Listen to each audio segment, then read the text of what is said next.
সোহরাব এসে অকপটে আমার পাশে বসলো। জমে স্থির হয়ে রইলাম আমি। এতটুকু নড়াচড়া করলাম না। শ্বাস নিতে ভুলে গেলাম যেন। সে বলল, কান্না করছো কেন? কাঁদতে কাঁদতে চোখ মুখের কি হাল করেছ?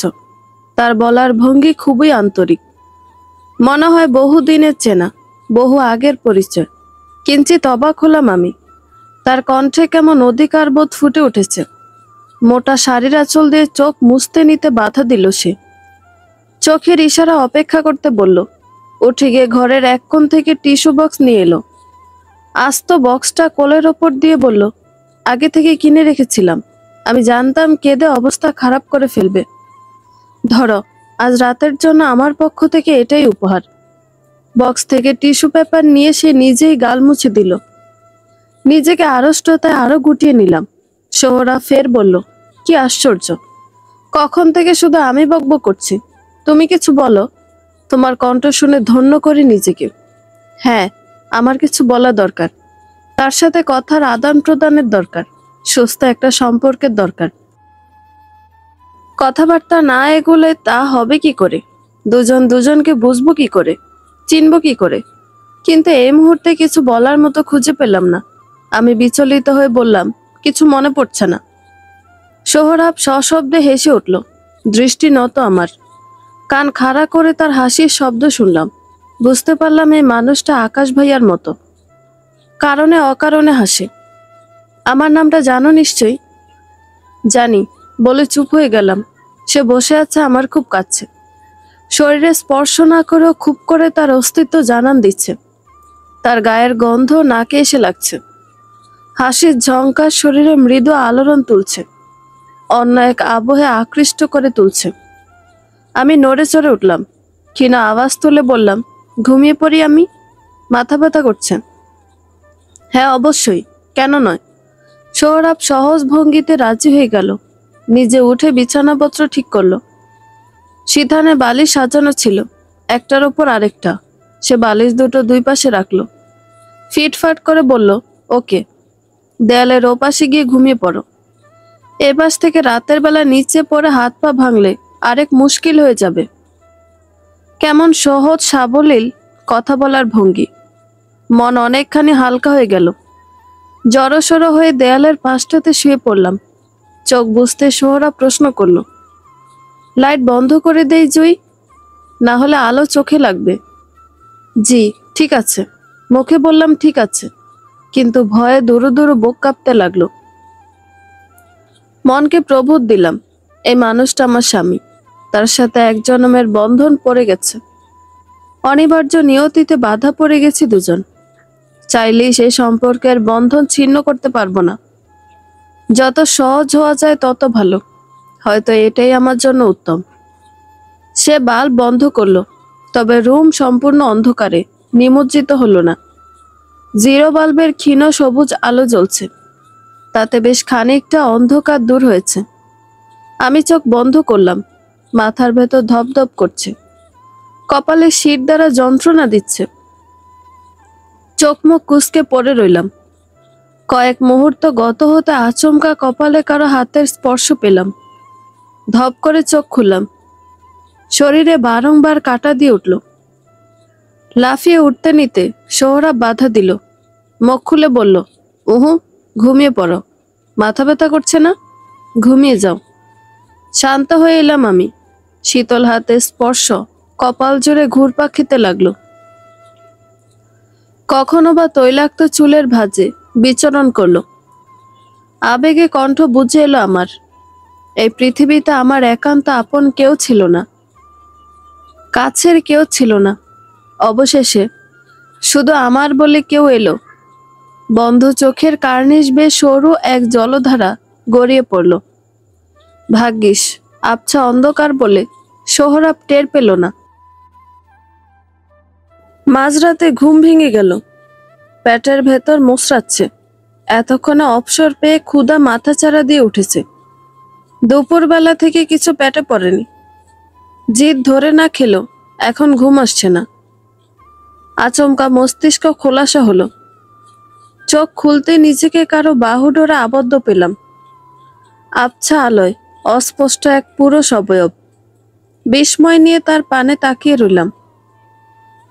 কয়েক সেকেন্ডের মধ্যে বিস্ময় ভাব কেটে গেল। মনে পড়ল আমি বিবাহিত। বুকের গহীনে ঝড়ের সৃষ্টি হলো। সংবিত ফিরতে পুরুষ স্পর্শগুলো শরীরে কাঁপুনি ধরিয়ে দিল। সমস্ত কথাবার্তা, চিন্তা ভাবনা গলায় এসে আটকে গেল যেন। দম বন্ধ অবস্থা, শ্বাস আটকে আসছে। উসকুস করে নিজেকে ছাড়ানোর চেষ্টা করলাম। সঙ্গে সঙ্গে সোহরাব মুখ খুলল। ঘুম জড়ানো গলায় বলল, নড়াচড়া করছো কেন জুই? এভাবেই থাকো। আপনি ঘুমাননি? অস্পষ্ট স্বরে প্রশ্নটা মুখ দিয়ে বের হয়ে গেল। পরক্ষণে নিজের ভুল বুঝতে পারলাম। কথা বলা ঠিক হয়নি। সোহরাব মুখের সাথে সাথে এবারে চোখ খুলল। আবছা অন্ধকারে তার দৃষ্টিতে দৃষ্টি নিবদ্ধ হতে আরো ভয় পেয়ে গেলাম। বুকের ধুকপুকানি ক্রমশ বেড়ে চলেছে। আমার 18-19 বছরের জীবনে এত কাছে কেউ আসেনি, এমন অনুভূতি হয়নি, এভাবে কারো বাহু ধরে থাকা হয়নি। নিজেকে গুটিয়ে নিতে সোহরাব বলল, মাথা ব্যথা আছে এখনো?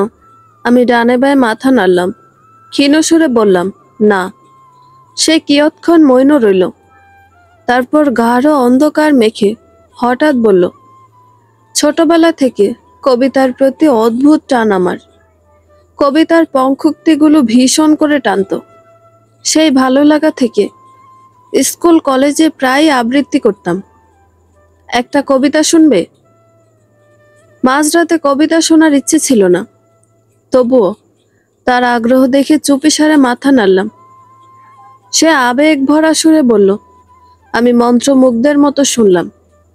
সোহরাব কখন থেমে গেছে টের পাইনি। কবিতা শেষ হলেও তার রেশ রয়ে গেছে চারপাশে। সে প্রশ্ন করল, এটা কার লেখা জানো? কখনো কবিতা পড়া হয়নি, বলতে গেলে সময় হয়নি।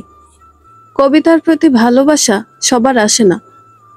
যারা প্রতিনিয়ত বেঁচে থাকার জন্য লড়াই করে যায়, তাদের কবিতা পড়ার সময় হয় না, কবিতার প্রতি ভালো লাগা জন্মায় না। তবে সোহরাবের বলা কবিতা ভালো লেগেছে। মুগ্ধতা এখনো কাটেনি। আমি বিমুগ্ধ সুরে বললাম, জানি না। কার লেখা? আহসান হাবিব, আমার পছন্দের একজন। আমার দৃষ্টি তার আবছা অবয়বের পানে ছিল। আচমকা সে নড়ে উঠল। বাহুটা শক্ত করে আরো কাছে টেনে নিল। চমকে যাওয়া ছাড়া কিছু করতে পারলাম না আমি। চোখের পলক ফেলার আগে সোহরাব অঘটন ঘটিয়ে ফেলল। তার অধর যুগল আমার তেল চিটচিটে কপাল স্পর্শ করল। দ্বিতীয় চুমুটা ঠোঁটে পড়ল। কিয়ৎক্ষণের জন্য বোধ বুদ্ধি হারালাম। মনের পর্দায় রাজভাইয়ার চেহারা ভেসে উঠল। এক সন্ধ্যায় সে ঝড়ো হাওয়ার মতো কাছে এসে চুমু খেয়েছিল। এমন লুকোনো চুমুর ক্ষত কি সবার থাকে? সবাই কি এমন 2-4টে গোপন অনুভূতি, গোপন দুঃখ এভাবে লুকিয়ে রাখে? হয়তো। সোহরাবের স্পর্শগুলো গভীর হচ্ছে। বাধা দেওয়ার অবকাশ পেলাম না। চোখজোড়া আপনা আপনি বন্ধ হয়ে এলো আমার। বন্ধ হতে দু চোখের কিনার বেয়ে সরু এক জলের ধারা কান স্পর্শ করল। এর মধ্যে 2 দিন কেটে গেছে। সোহরাব আজ সকাল সকাল কাজের জন্য তৈরি হয়ে গেল, স্যুট বুট পরে। কিন্তু সে কি কাজ করে তা অজানা আমার। জিজ্ঞেস করতে গিয়ে পিছিয়ে এলাম। তার সাথে সহজ করে কথা বলা হয়ে ওঠেনি। সে আমার চারপাশে স্বস্তির বাতাস ছড়িয়ে ঘুরে বেড়ায়। তবুও আমি সহজ হয়ে উঠতে পারি না। এতগুলো দিন অন্যের বাড়িতে কাজ করে সবার হুকুম মেনে চলতে চলতে নিজেকে অনেক ছোট করে ফেলেছি, সংকীর্ণ করে ফেলেছি। সবকিছুতে এখনো তার ছাপ রয়ে গেছে। সারাক্ষণ তটস্থ থাকার অভ্যাস যায়নি। সোহরাব সামান্য নাম ধরে ডাক দিল, সতর্ক হয়ে যাই। চমকে উঠি। মনে হয় এই বুঝি ধমক দিবে। মানিব্যাগ পকেটে পুরে বের হওয়ার জন্য উদ্যত হলো সোহরাব। হঠাৎ কাছে এসে বলল, ফেরার পথে কিছু নিয়ে আসবো? ফোনের জন্য একটা সিম লাগবে। কারোর সাথে যোগাযোগ করতে পারছি না, কিন্তু বলার সাহস হলো না। সোহরাব নিজে থেকে যখন ফোনের প্রয়োজনীয়তা অনুভব করবে তখন নিশ্চয়ই বলবে। আমি দীর্ঘশ্বাস লুকিয়ে বললাম, লাগবে না। জানো জুই, পৃথিবীতে সবচেয়ে সহজ একটা প্রশ্ন আছে। পরিচিত অপরিচিত সচরাচর সবাই জিজ্ঞেস করে, অথচ এত সহজ একটা প্রশ্নের উত্তর কেউ কখনো সহজ করে দিতে পারে না। সারাক্ষণ মিথ্যে বা ভুল উত্তর দেয়। বলো তো কি প্রশ্ন? কিছুক্ষণ ভাবলাম আমি, মাথায় খেলল না। জানি না। কেমন আছো বা কেমন আছেন, এই সহজ প্রশ্নের উত্তরে মানুষ সবসময় মিথ্যে বলে। তোমায় যদি কখনো এই প্রশ্ন করি, কখনো মিথ্যে বলবে না, অন্তত আমার কাছে না। মাথায় হাত ছুঁয়ে সোহরা বের হয়ে গেল। ভালো লাগার স্নিগ্ধ এক আবেশ ছড়িয়ে পড়ল দেহ জুড়ে। রুমে কাপড় গুছিয়ে রাখছিলাম, নাহার আপা ডাক দিল। আমি ড্রয়িং রুমে এগিয়ে গেলাম। আপা মাথার চুলে চিরুনি করছিল। বলল, আজ জিমনেশিয়ামে যাব আমি, কয়েকদিন যাওয়া হয়নি। আশাকে রেখে যাচ্ছি, দেখে রেখো। ঠিক আছে।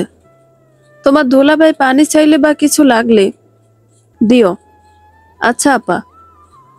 নাহার আপা একটা চাকরি করে, মেয়েদের জিম শেখানোর চাকরি। এ ব্যাপারে এত কিছু জানি না, শুধু জানি ব্যায়াম শেখায় মেয়েদের। তবে তার বেশভূষা অতি আধুনিক, এমন মানুষ চাক্ষুষ দেখিনি কখনো। মাঝে মধ্যে টিভির পর্দায় দেখতাম। এখন একত্রে বসবাস করতে হচ্ছে। সময় মানুষকে কোথায় নিয়ে দাঁড় করায় তার বলা মুশকিল। আপা চুল খোপা করে ক্লিপ দিয়ে আটকালো। কাঁধে ব্যাগ চেপে অবশেষে বের হলো। দরজার কাছে এসে আমি নত সুরে বললাম, আশা কাঁদবে না তো আপা? কাঁদবে না, ওর আব্বু আছে তো। ভীষণ বাবা ভক্ত মেয়ে, তুমি শুধু সময় মতো খাইয়ে দিও। হো। আপা জুতা পায়ে গলিয়ে হাঁটা ধরল।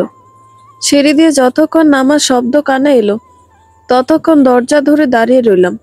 শব্দ মিলিয়ে যেতে দীর্ঘশ্বাস বেরিয়ে এলো। ছিটকিনি লাগিয়ে সরে আসলাম। ঘরে এসে আবার কাপড় গোছানোতে মনোযোগ দিলাম। ও ঘরে আশা খেলছে। খানিক বাদে বাদে খিলখিল করে হেসে উঠছে। তার হাসির ঝংকার ফ্ল্যাটে আলোড়ন তুলেছে। আশার বয়স 4 চলছে, শান্ত স্বভাবের মেয়ে। সোহরাব খুবই ভালোবাসে পিচ্চিকে। সে যতক্ষণ বাড়ি থাকবে আশা মামা মামা বলে গলা জড়িয়ে ধরে থাকবে। দেখতে বড্ড ভালো লাগে। ঘন্টাখানেক পরেই বাইরের কলিং বেল বেজে উঠল। এখন তো কারো আসার কথা নয়। নাহার আপা দুপুরের পর আসবে, আর সোহরাব বলেছে তার ফিরতে ফিরতে রাত হয়ে যাবে। দ্বিধাদ্বন্দ্ব নিয়ে এগিয়ে গেলাম। দরজা খুলতে ওপাশের মানুষটিকে দেখে ভয়ানক চমকে গেলাম। সামান্তা আপু দাঁড়িয়ে আছে। লম্বা শাড়ির আঁচলে তাকে কেমন বউ বউ লাগছে। বিস্ময়ে মুখ হা হয়ে এলো আমার। বিস্ফারিত কণ্ঠস্বর থেকে বেরিয়ে এলো, আপু। আপু হাসলো। হেসে উবু হয়ে পায়ের জুতা খোলার চেষ্টা করলো। আমার দু চোখে ততক্ষণে অশ্রুরা ভিড় জমিয়েছে। আপু সোজা হয়ে দাঁড়াতে তাকে জড়িয়ে ধরলাম। জড়িয়ে ধরে ঝরঝর করে কেঁদে দিলাম। আহা, কান্নাকাটি কেন? ভেতরে চলো তো। এতক্ষণে মঈন চাচার উপর নজর গেল। চাচা দুহাত বোঝাই জিনিসপত্র নিয়ে দাঁড়িয়ে আছে, হাস্যোজ্জ্বল মুখ। আমি আপুকে ছেড়ে দিলাম। চোখের জল মুছে বললাম, চাচা কেমন আছেন? আমি বেশ ভালো আছি, ভেতরে চলো। সামান্তাপুর হাত ধরে ভেতর ঘরে এলাম। বসতে দিলাম তাদের। আপু দৃষ্টি ছলছল করছে। সযত্নে নিজেকে লুকিয়ে মুখ খুলল সে। বলল, কেমন আছিস রে জুই? সোহরাব এই প্রশ্নের উত্তরে মিথ্যে বলতে বারণ করেছে। নিজেকে প্রশ্ন করলাম, সত্যি সত্যি কেমন আছি আমি? মনে হয় ভালোই আছি। পরিবার পরিজন ছাড়া ইয়াতিম একটা মেয়ের জন্য এর চেয়ে ভালো আর কি হতে পারে? মানুষ কত দুঃখে কষ্টে রয়েছে। এই শহরের অলিতে গলিতে কত অসহায় মানুষ পড়ে আছে।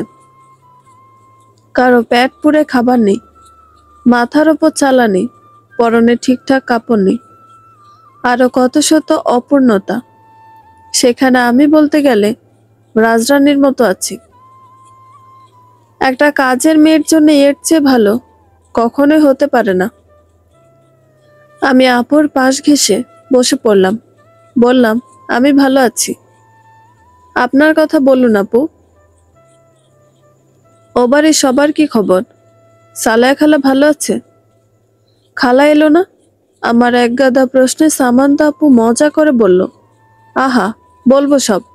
এত অস্থির হচ্ছিস কেন? তোর এই বিচলিত স্বভাব কখনো গেল না জুই। মঈন চাচা হাতের ব্যাগপত্র নামিয়ে রেখেছে। মিষ্টি সহ আরো অনেক রকমের জিনিস দেখা যাচ্ছে। চাচা বলল, বাসায় আর কেউ নাই মা? আছে চাচা, আমার ননদের স্বামী আছে। চাচাকে নিয়ে দুলাভাইয়ের রুমে গেলাম। দুলাভাই বিছানায় শুয়েছিল। চাচাকে দেখে সালাম দিল। আশা গোল গোল চোখে তাকিয়ে আছে। আমি পরিচয় করিয়ে দিয়ে সরে এলাম। আশাকে টানলাম কোলে নেওয়ার জন্য, সে এলো না। বসার ঘর থেকে সামান্তা আপুকে রুমে নিয়ে এলাম। এটা তোদের রুম? হ্যাঁ আপু, আড়ষ্ট গলায় বলে মাথা নত করে নিলাম। কেন জানি ভীষণ লজ্জা লাগছে। নতুন বিয়ে হওয়া সবাই কি এমন লজ্জা পায়? লজ্জায় তাদের সবার চক্ষুর অন্তরালে লুকাতে ইচ্ছে করে। আপু শাড়ির আঁচল টেনে বিছানায় বসে পড়েছে। আমি বললাম, সত্যি করে বলুন তো, আপনি কেমন আছেন? সব ঠিক আছে? আপু মুখের পানে তাকালো, চোখে চোখ রেখে বলল, হ্যাঁ রে, ঠিক আছে সব। তবে বাসায় ফিরে যখন তোর ঘটনা শুনলাম ভারী অবাক হয়ে গেছিলাম। ভয়ও পেয়েছিলাম অনেক। না জানি কি করছিস, কেমন আছিস। চিন্তায় অস্থির দশা। বরাবর ওপর রাগ হয়েছিল। আকাশ তো আমার অবস্থা দেখে বিচলিত হয়ে পড়েছিল। কিন্তু আজ তোকে প্রাণবন্ত দেখে কিছুটা স্বস্তি মিলেছে। ভালো লাগছে। কণ্ঠ বুঝে আসছে আমার। ও বাড়ির সবার কথা ভীষণ মনে পড়ছে। খুব আপন করে নিয়েছিলাম সবাইকে। প্রকৃতি এমনই, সে ভীষণ একা বলে প্রিয় মানুষদের সঙ্গ সইতে পারে না। আপন মানুষদের সাথে বেশিক্ষণ থাকতে দেয় না। বড় মা ভালো আছে? হ্যাঁ ভালো। উসখুস করছি আমি। রাজ ভাইয়া, ফাইজান ভাই, জাবির, তাদের কি খবর? আমার আকস্মিক বিয়েতে ধাক্কা খায়নি তারা? হয়তো সামলে নিয়েছে। কিছুক্ষণ ইতস্তত করে শেষমেশ প্রশ্ন করলাম, রাজ ভাইয়া শুনেছে আমার বিয়ের কথা? আপু যেন এই প্রশ্নের অপেক্ষায় ছিল। বলল, হ্যাঁ শুনেছে। আমি বাসায় ফিরে তোর খোঁজ করছিলাম। কেউ ঠিকমতো উত্তর দিচ্ছিল না। সালেহা খালা টানা কান্না করছিল। তখন বড় আম্মু বলে দিল, রাজ ভাইয়া শুনে হতভম্ব, সাথে আমরাও। জাবির তো বিশ্বাসই করছিল না। দৌড়ে গিয়ে সারা বাড়ি খুঁজলো, ভেবেছে হয়তো মজা করছে। তখন বড় আব্বু ধমকানি শুনে বিশ্বাস করেছে। রাজ ভাইয়ার ছোড়াছুড়ি স্বভাব। সে ডাইনিং এর কয়েকটা গ্লাস প্লেট ছুঁড়ে মেরে বাড়ি থেকে বের হয়ে গেছে, আর ফেরেনি। এসব কি আকাশ ভাইয়ের সামনে হয়েছে? সামান্তা আপু অপ্রস্তুত হাসলো, বলল, আরে হ্যাঁ রে, এসব ঘটনা ওর সামনে। ও বিস্মিত হয়ে চেয়ে রইল। পরে এক সময় ফাঁকা পেয়ে আমার কাছে তোকে দেখার কৌতূহল প্রকাশ করলো। বাড়ির কাজের মেয়ের বিয়েতে এতগুলো মানুষের উদ্বিগ্নতা দেখে ও খুব অবাক। আপু ঠিক বলেছে, অবাক হওয়ার কথা। সে ফের বলল, আসলে আমরা ছোটবেলা থেকে অন্যভাবে বড় হয়েছি। 8-10 জন বড় লোকদের মতো করে নয়। ছোটবেলা থেকে সবার সাথে বিনয়ী হওয়া শিখিয়েছে। আমার এখনো মনে আছে, এক মহিলা বাসায় প্রতি শুক্রবার কাজ করতে আসতো। একবার সে তার 5 বছরের মেয়েকে সাথে নিয়ে এলো। জাবির তখন বাচ্চা। কি কারণে যেন মেয়েটাকে মেরেছিল। বড় মা এতে খুব রেগে গেল। শাস্তিস্বরূপ সারাদিন জাবিরকে খেতে দিল না। আপু, জাবির আসলো না? ও হোস্টেলে চলে গেছে। তোর বিয়েতে কষ্ট পেয়েছে খুব। আসলে জাবির ছোটবেলা থেকে একটু চাপা স্বভাবের, জুই। তেমন করে কারো সাথে মিশতে পারে না, কথা বলতে পারে না, কিন্তু তোর সাথে স্বস্তি নিয়ে কথা বলতে দেখেছি। এজন্য আমি কখনো বাধা দিইনি। একটা কথা কি জানিস, আমাদের সব সময় বর্তমানটাকে প্রাধান্য দেওয়া উচিত। ঠিক বর্তমানে, এই মুহূর্তে আমি কার সাথে ভালো থাকবো, কি করলে ভালো থাকবো, তাই করা উচিত। ভবিষ্যৎ, সেটা তো ধোঁয়াশাময়। কি হবে না হবে কে জানে, কিন্তু ঠিক বর্তমানে আমি একটু হাসি খুশি আছি কি না, ভালো আছি কিনা, এটাই প্রধান, এটাই দেখার বিষয়। এজন্য জাবিরকে আমি কখনো বাধা দিইনি, যদিও জানতাম তোদের এই বন্ধুত্ব অল্প সময়ের। তবুও এই অল্প সময়টা খুব গুরুত্বপূর্ণ। বেশ কিছুক্ষণ নীরব রইলাম দুজন। একসময় উঠে দাঁড়ালাম আমি। খাবার দাবার কিছু ব্যবস্থা করতে হবে। আপু, বসেন আপনি, আমি আছি। আপু যেতে দিল না, হাত টেনে আবার বসিয়ে দিল। বলল, কিছু খাবো না আমি, রুচি নেই, একদম নষ্ট হয়ে গেছে। কয়েক সেকেন্ড সময় নিয়ে সে বলল, বিয়ের সময় ফাইজান ভাইয়ের সাথে যোগাযোগের চেষ্টা করেছিলি? করেছিলাম, কিন্তু ফোন বন্ধ ছিল। কত ভয় পায় আমাকে দেখেছিস। সামান্তা মানেই তার কাছে আতঙ্ক, কিন্তু আমি তার আতঙ্ক হতে চেয়েছিলাম না, অন্য কিছু হতে চেয়েছিলাম। ফাইজান ভাইয়ের ফোন খোলা ছিল। হলুদের দিন রাতের বেলা আপু যখন আমার ফোন দিয়ে কল করে কান্নাকাটি করেছিল, তখন হয়তো ফোন বন্ধ করেছে। সেই বন্ধ ফোন বিয়ের পরদিন পর্যন্ত ছিল। আচমকা মস্তিষ্কে অন্য একটা প্রশ্ন এলো, ফাইজান ভাই সিম পাল্টে ফেলেনি তো? তার নাম্বার সামান্তাপুর অন্তরে গাথা, সহজে ভুলতে পারবে না সে সংখ্যাগুলো। সিম পাল্টে ফেলা আহামরি কিছু নয়। ফাইজান ভাই আমার বিয়ের খবর জানে আপু? জানে হয়তো। এত বড় ঘটনা অজানা থাকার কথা না। মনক্ষুণ্ণ হলো আমার। ফাইজান ভাই জেনেও একটিবার খোঁজ নিল না। ইতোমধ্যে 3 দিন হয়ে গেছে। সামান্তা আপু বুঝতে পারল। আমার ধরে রাখা হাতে চাপ দিয়ে বলল, নিজে ভালো থাকলে অন্যের বিপদে ঝাঁপিয়ে পড়া যায়, কিন্তু নিজে যদি ভালো না থাকি, সুখে না থাকি, তখন কি করে অন্যের কথা ভাববো বল? কি করে তার বিপদের দিনে পাশে দাঁড়াবো?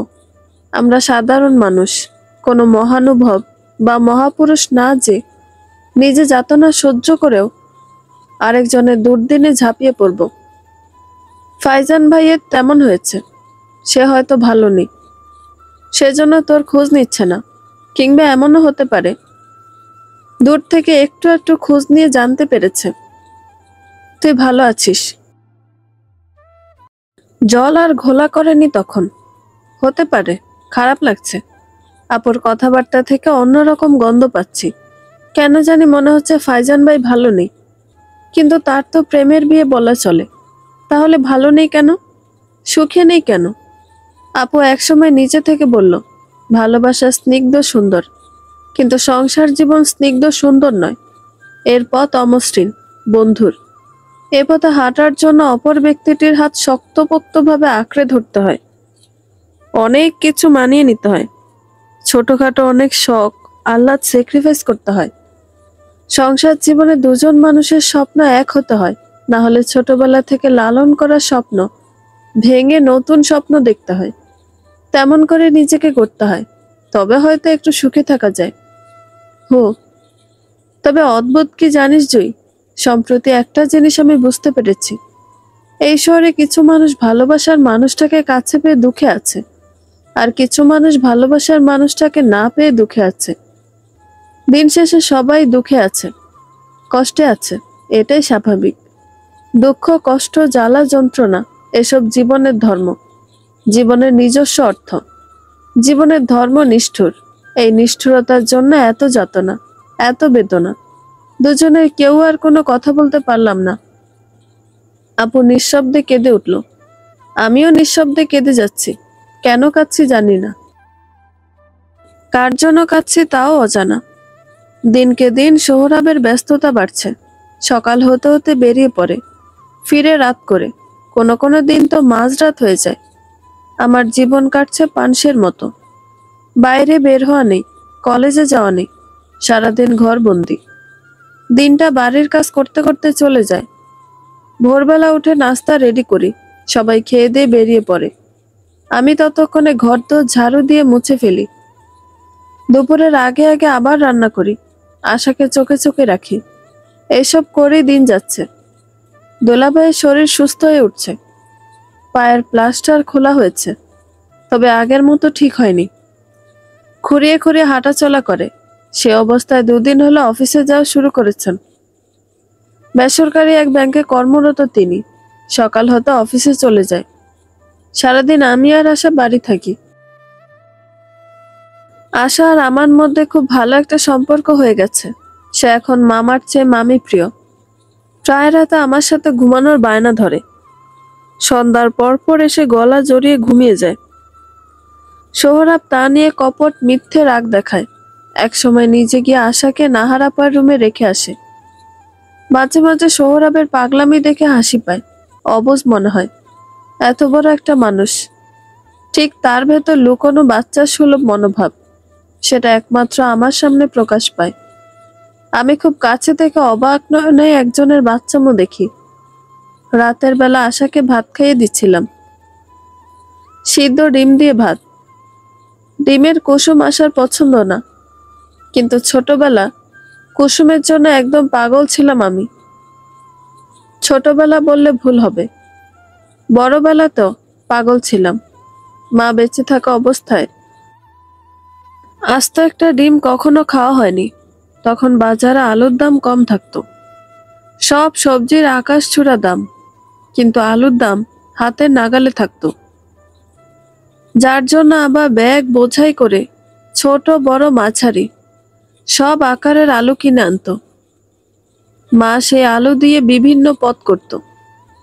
প্রায় আলুর ডাল হতো বাড়িতে। রান্নার সময় সে ঘন তরল পদার্থের মধ্যে মা একটা কাঁচা ডিম ভেঙে দিত। তরকারির স্বাদ কয়েক গুণ বেড়ে যেত। কখনো বা আলু দিয়ে ডিম রান্না হতো। একটা ডিম 4 ভাগ করে ঝোলের মধ্যে ছেড়ে দিত। এতগুলো মানুষ, এক টুকরো করে ডিম সবার হতো না। আমি আর চোখে খেয়াল করতাম। মা শুধু ঝোল দিয়ে খেয়ে উঠত। আব্বার পাতে যে ছোট্ট এক টুকরো দেয়া হতো, সে চুপিসারে সেটা তরকারির বাটিতে রেখে দিত। মা দেখত, কিন্তু প্রতিবাদ করত না। সন্তানেরা আরেকবার খাবে এ আশায় চুপ হয়ে থাকত। বোনদের মধ্যে সেজ আপা ছিল সবচেয়ে বুঝতার। চোখের পলক ফেলার আগে সব বুঝে যেত। বড় আপা যেখানে বাচ্চাদের মতো বড় মাছটার জন্য বায়না ধরত, সেখানে সেজ আপা শুধু তরকারি দিয়ে খেয়ে উঠে যেত। কখনো মা মাছ তুলে দিলে সে বারবার বলতো, ওরা সবাই খেয়েছে, বাকি সবার হবে তো। কত দায়িত্বশীল বুঝদার বোন আমার। এখন কোথায় রয়েছে, কেমন রয়েছে? চোখ ঝাপসা হয়ে এলো। বড় বড় করে শ্বাস নিয়ে জল আটকালাম। কলিং বেল বাজছে। আশার খাওয়া শেষ হয়নি। উঠলাম না আমি। নাহার আপা বোধহয় খুলে দিল। কিছুক্ষণ পরই সোহরাব ঘরে ঢুকলো।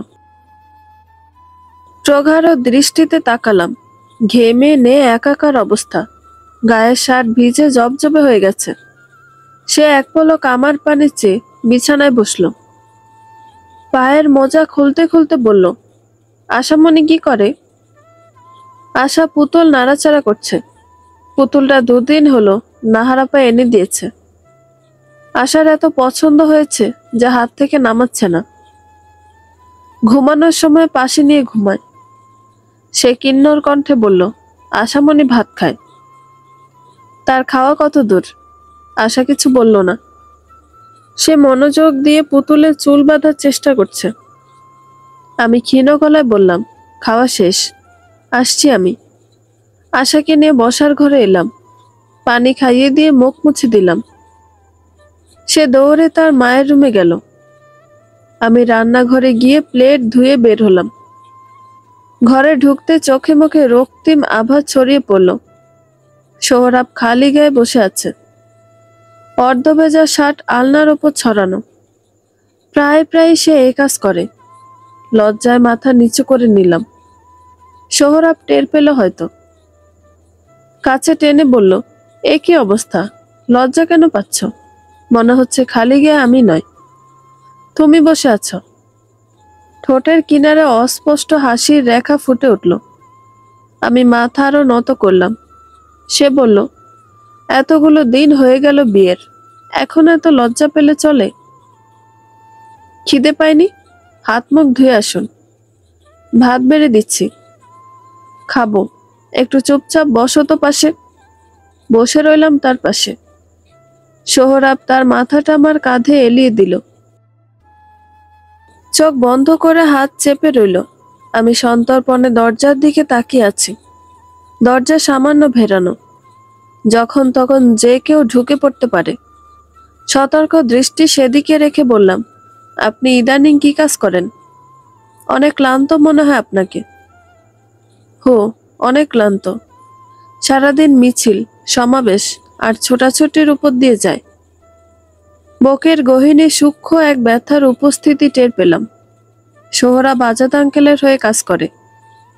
এখনো সে কাজ চলমান। আমি আর কিছু জিজ্ঞেস করলাম না। সোহরাব নিজে থেকে বলল, তুমি তো ঠিকমতো খবর রাখো না, টিভি দেখো না।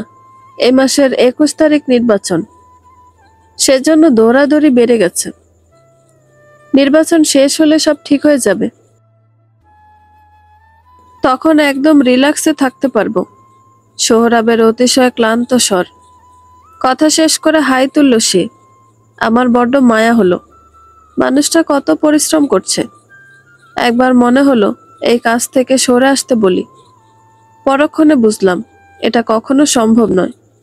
সোহরাব তার কাজে যে পরিমাণ দায়িত্বশীল, সে কখনো সরে আসবে না। রাজনীতিতে একবার কেউ জড়িয়ে গেলে, ভালোবাসা জন্মে গেলে, তারা আর পিছু ফিরতে পারে না। পিছু ফেরার অবকাশ পায় না। দীর্ঘশ্বাস লুকিয়ে সোহরাবের চুলের ভাঁজে হাত রাখলাম। এই ছেলেটার প্রতি আমার মায়া জন্মে গেছে। একটা সংসার করার জন্য যতটুকু মায়ার প্রয়োজন, তার থেকে একটু বেশি। না, একটু নয়, অনেকখানি বেশি মায়া জন্মে গেছে। শুক্রবারের বিকেল। সোহরাব আজ সারাদিন বাড়ি ছিল, একবারও বের হয়নি। আজ কোনো কাজ নেই, যার দরুন বেলা 12টা পর্যন্ত ঘুমালো সে। রান্নাবান্না শেষ করে তাকে ডাকতে এলাম। তার ঘুম ভাঙাতে অনেক বেগ পেতে হলো। শেষমেশ আমার জোরাজোরিতে উঠে বাথরুমে গেল। সে বাথরুমে ঢোকার পর ফোন বেজে উঠল। প্রচুর ফোন কল আসে সোহরাবের। আমি না দেখলেও বুঝতে পারি সে দলের মধ্যে মোটামুটি জনপ্রিয়। আজও সমানে ফোন বেজে উঠছে। একবার কল কেটে 2 সেকেন্ড অতিক্রম করতে না করতেই আবার কল বেজে উঠছে। রুমের সাথে লাগোয়া বাথরুম নেই। সোহরাব ড্রয়িং রুমের পাশের বাথরুমে ঢুকেছে। আমি দরজায় চাপড় মেরে বললাম, ফোন বাজে আপনার, তাড়াতাড়ি বের হন। বের হচ্ছি। কিয়ৎক্ষণ বাদে টি শার্ট পরে বের হলো সে। ভেজা চুল ভালো মতো না মুছে ফোন কানে ধরল। ওপাশে কি কথাবার্তা হলো জানি না, কিন্তু সোহরাব চমকে উঠল। তড়িঘড়ি করে কল কাটলো। কাঁধের তোয়ালেটা বিছানায় ছুঁড়ে রেখে দিল। হন্যে হয়ে কি যেন খুঁজলো। আমি পেছন থেকে বললাম, কিছু হয়েছে? এমন করছেন কেন? আমার কথা শুনে তার খেয়াল হলো, দাঁড়িয়ে পেছন ঘুরে তাকালো। চিন্তিত মুখে বলল, আজাদ ভাই অ্যাক্সিডেন্ট করেছে, মারাত্মক অবস্থা, আইসিইউতে ভর্তি আছে। কলিজা কেঁপে উঠল আমার। সোহরাব হঠাৎ বলল, তুমি দেখতে যাবে? গেলে ঝটপট কাপড় পাল্টে নাও।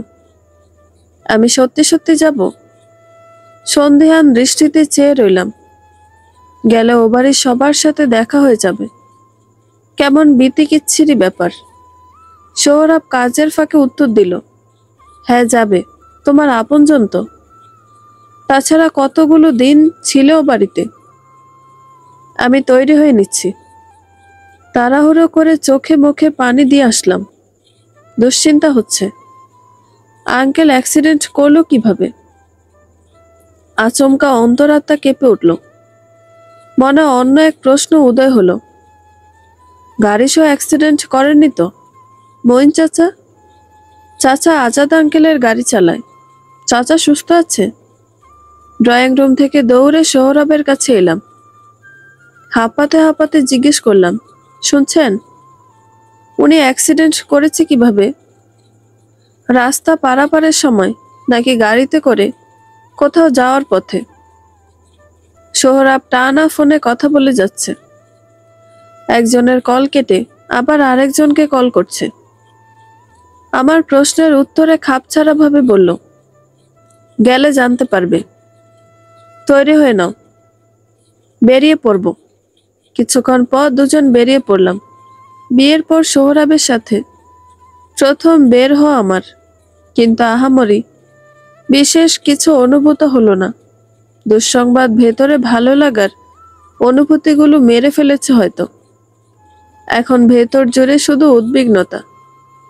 নারায়ণগঞ্জ থেকে পুরান ঢাকা মোটামুটি দূর, অনেকখানি পথ যেতে হবে। কিছু দূর রিকশায় গিয়ে বাসে উঠলাম আমরা। পথে সোহরাবের সাথে কথা বলার সুযোগ হলো না। সে অতিশয় ব্যস্ত হয়ে বিভিন্ন জায়গায় ফোন করে যাচ্ছে। এই ভয়াবহ খবর কাদের জন্য জানিয়ে দিচ্ছে। তার চোখে মুখে অস্থিরতা, কপাল জুড়ে চিকন ঘাম। হুট করে আমার মনে প্রশ্ন জাগলো, আমি অসুস্থ হলেও কি সোহরাব এতটা বিচলিত হয়ে পড়বে? এতটা অস্থির হয়ে পড়বে? নামি দামি এক প্রাইভেট হাসপাতালে আজাদ আঙ্কেলের চিকিৎসার ব্যবস্থা করা হয়েছে।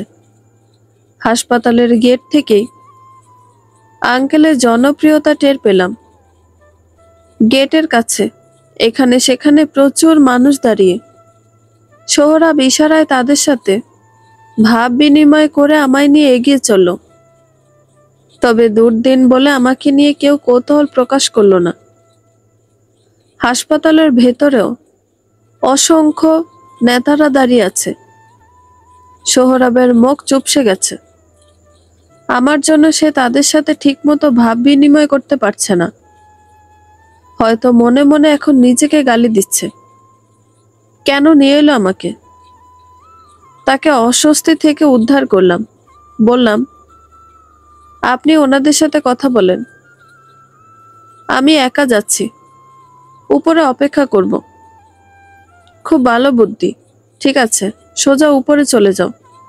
ইমার্জেন্সি ইউনিটে দেখো সবাই আছে, তোমার পরিচিত আর কাছের সবাই। সোহরাব যেন একটু হাফ ছেড়ে বাঁচল। ওকে রেখে আমি হাঁটা ধরলাম। ইমার্জেন্সি ইউনিট কোথায় জানা ছিল না। একজনকে জিজ্ঞেস করে এগিয়ে চললাম।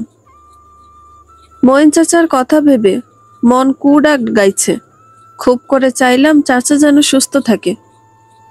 জরুরি বিভাগের সামনে ভিড়।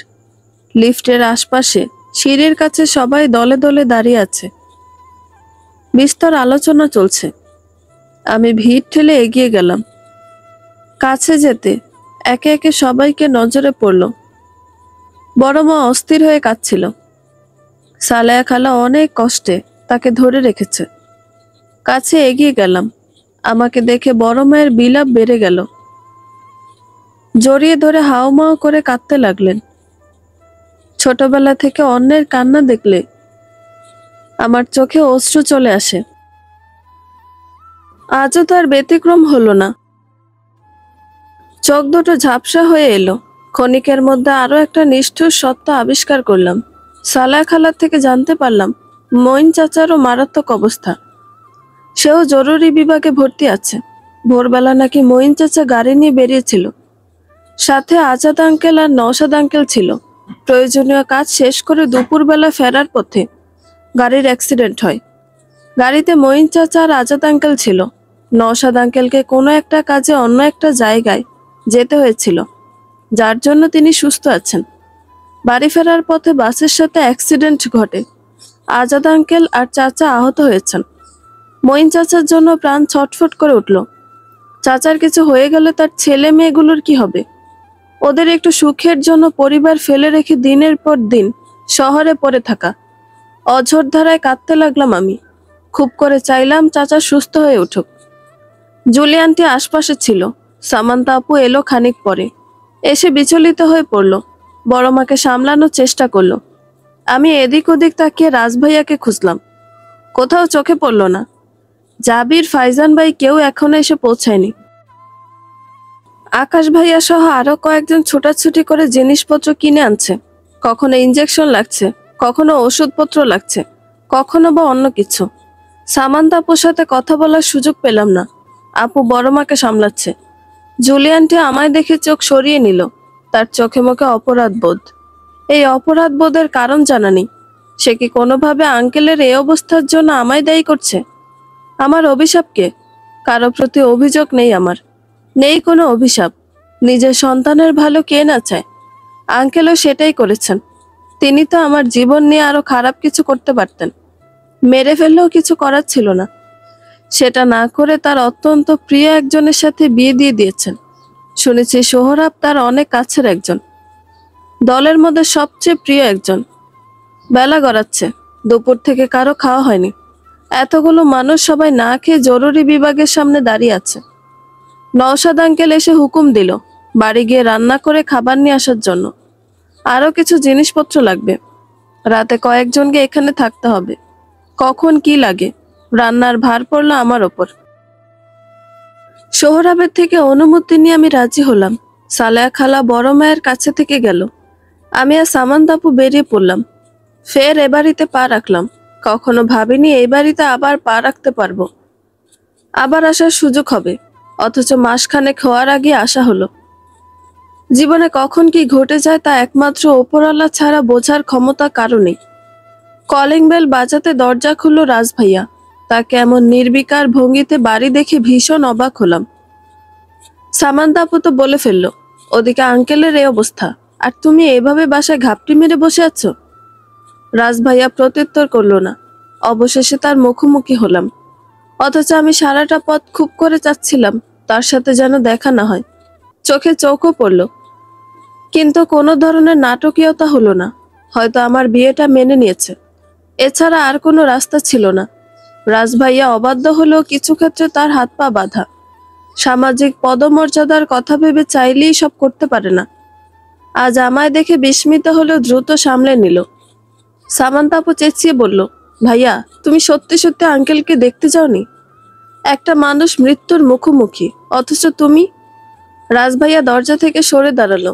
চড়া গলায় বলল, আমি গেলে কি সে এক লাফে বিছানা ছেড়ে উঠে পড়বে, সুস্থ হয়ে হাঁটা শুরু করবে? তুমি এভাবে বলছো কেন? ঠিকভাবে বলছি। সামান্তা আপু প্রায় কেঁদে দিয়েছে। আপু তার বড় আব্বুকে ভীষণ সমীহ করে। আমি তাকে সামলে নিলাম। টেনে সোফায় বসিয়ে দিলাম। গ্লাসে পানি এনে সামনে রাখলাম। রাজ ভাইয়া কিছুক্ষণ দাঁড়িয়ে থেকে উপরে চলে গেল। আমি বুঝি না এই ছেলের সমস্যা কি। এতটুকু যদি পরিবর্তন হয়। রাজ ভাইয়ার সমস্যা টের পেলাম সন্ধ্যার পর। হাসপাতালে খাবার নিয়ে যেতে হবে। একা আমরা দুজন মেয়ে মানুষ কি করে যাব? রাজ ভাইয়াকে বলার জন্য সামান্তা আপুকে জোর করলাম, কিন্তু আপু অভিমান করে রইল। সে রাজ ভাইয়ার সাথে আর কথা বলবে না। অগত্যা আমি নিজে তাকে ডাকতে গেলাম। ঘরের দরজা খোলা ছিল। আমি বাইরে থেকে ডাকলাম, সে উত্তর দিল না। দরজার সামনে জুতা রয়েছে, কিন্তু ভেতর থেকে কোনো সাড়া শব্দ এলো না। দ্বিতীয়বার একটু জোরে ডাকলাম। রাজ ভাইয়া এবারে উত্তর দিল, বলল, ভেতরে এসো জুইফুল। বুকে ধাক্কার মতো খেলাম। রাজ ভাইয়ার মুখে জুইফুল ডাকটা প্রথমবারের মতো উপলব্ধি করলাম। কেমন আবেগ মাখা ডাক। সমস্ত শহরের সব বিষণ্ণতা ছুঁয়ে আছে সে ডাকে। কই, সোহরাবের ডাকে তো এত গভীরতা পাই না, এত অতল স্পর্শ করে না। রাজভাইয়া ঘর অন্ধকার করে শুয়েছিল। আমি ভেতরে ঢুকে আলো জ্বালিয়ে দিলাম। এ ঘরে আগে বহুবার আসা হয়েছে। সে যখন বাড়ি থাকতো না তখন এক ফাঁকে ঢুকে রুম গোছগাছ করে বেরিয়ে যেতাম। রুমের আলো জ্বালানোর পর ভাইয়া উঠে বসলো। আমি দূরে দাঁড়িয়ে বললাম, হাসপাতালে যেতে হবে একটু, আমাদের সাথে চলুন। রাত হয়ে গেছে, একা যেতে পারবো না আমরা। অত দূরে দাঁড়িয়ে কথা বলছো কেন জয়ফুল? এখনো ভয় পাও আমাকে? অথচ দেখো, তোমাকে আমি দিতে চেয়েছিলাম পৃথিবীর সবচেয়ে নিরাপদ স্থান, নির্ভয় স্থান। বুকের ধুকপুকানি বেড়ে গেল। এই ছেলেটার উড়নচণ্ডী স্বভাবের জন্য কখনো মনোযোগ দেওয়া হয়নি। আজ মনোযোগ দিয়ে দেখে বুঝলাম তার মাঝে কিছু একটা পরিবর্তন ঘটেছে। রাজভাইয়ার চোখে গভীর দুঃখ। এই গভীর দুঃখের উৎস কি? বাবা মৃত্যুর সাথে পাঞ্জা লড়ছেন তার জন্য? আমি তাড়া দিয়ে বললাম, তাড়াতাড়ি চলুন, কারো খাওয়া হয়নি। আরো কিছু প্রয়োজনীয় জিনিসপত্র নিয়ে যেতে হবে। জানো, আজ আমার সবচেয়ে সুখের দিন, আবার সবচেয়ে দুঃখের দিন। এখন সুখের জন্য আনন্দ করব নাকি দুঃখের জন্য কষ্ট পাবো বুঝতে পারছি না। তুমি একটা উপায় বলে দাও তো, আমার আনন্দিত হওয়া উচিত নাকি কষ্ট পাওয়া উচিত? কি সব আবল তাবল বলছে। কপাল কুঁচকে এলো আমার। একে রেখে আমাদেরকে যেতে হবে। বের হওয়ার জন্য উদ্যত হতে রাজভাইয়া বলল, তোমাকে একটা গোপন কথা বলি জয়ফুল। বহু বছর হলো যেটা নিজের মধ্যে চেপে রেখেছিলাম। কেন জানি মনে হচ্ছে আজ কাউকে জানানো দরকার, আর পারছি না। কি গোপন কথা? কৌতূহল নিয়ে দুপে এগিয়ে গেলাম। ভয়ে বেশি কাছে যেতে পারছি না। যা স্বভাব, কি না কি করে বসে। রাজভাইয়ার দৃষ্টি মেঝেতে নিবদ্ধ। সে নিজের দুহাত মুষ্টিবদ্ধ করে বলল, আমার বাবা মানুষটা এই জীবনে ভয়ানক এক পাপ করেছে। রাজনীতিতে যারা যুক্ত থাকে তারা মোটামুটি অনেক পাপ করে, কিন্তু আমার বাবা তার চেয়ে জঘন্য পাপ করেছে। মানুষ হত্যার মতো পাপ, তাও আবার খুবই আপন কাউকে, কাছের কাউকে। পায়ের তলা থেকে মাটি সরে গেল যেন। বিস্ফারিত কণ্ঠে বললাম, পাগলের মতো কি বলছেন এসব? তুমি তো নিশ্চয়ই শুনেছ, বাবা 2 বিয়ে করেছিল।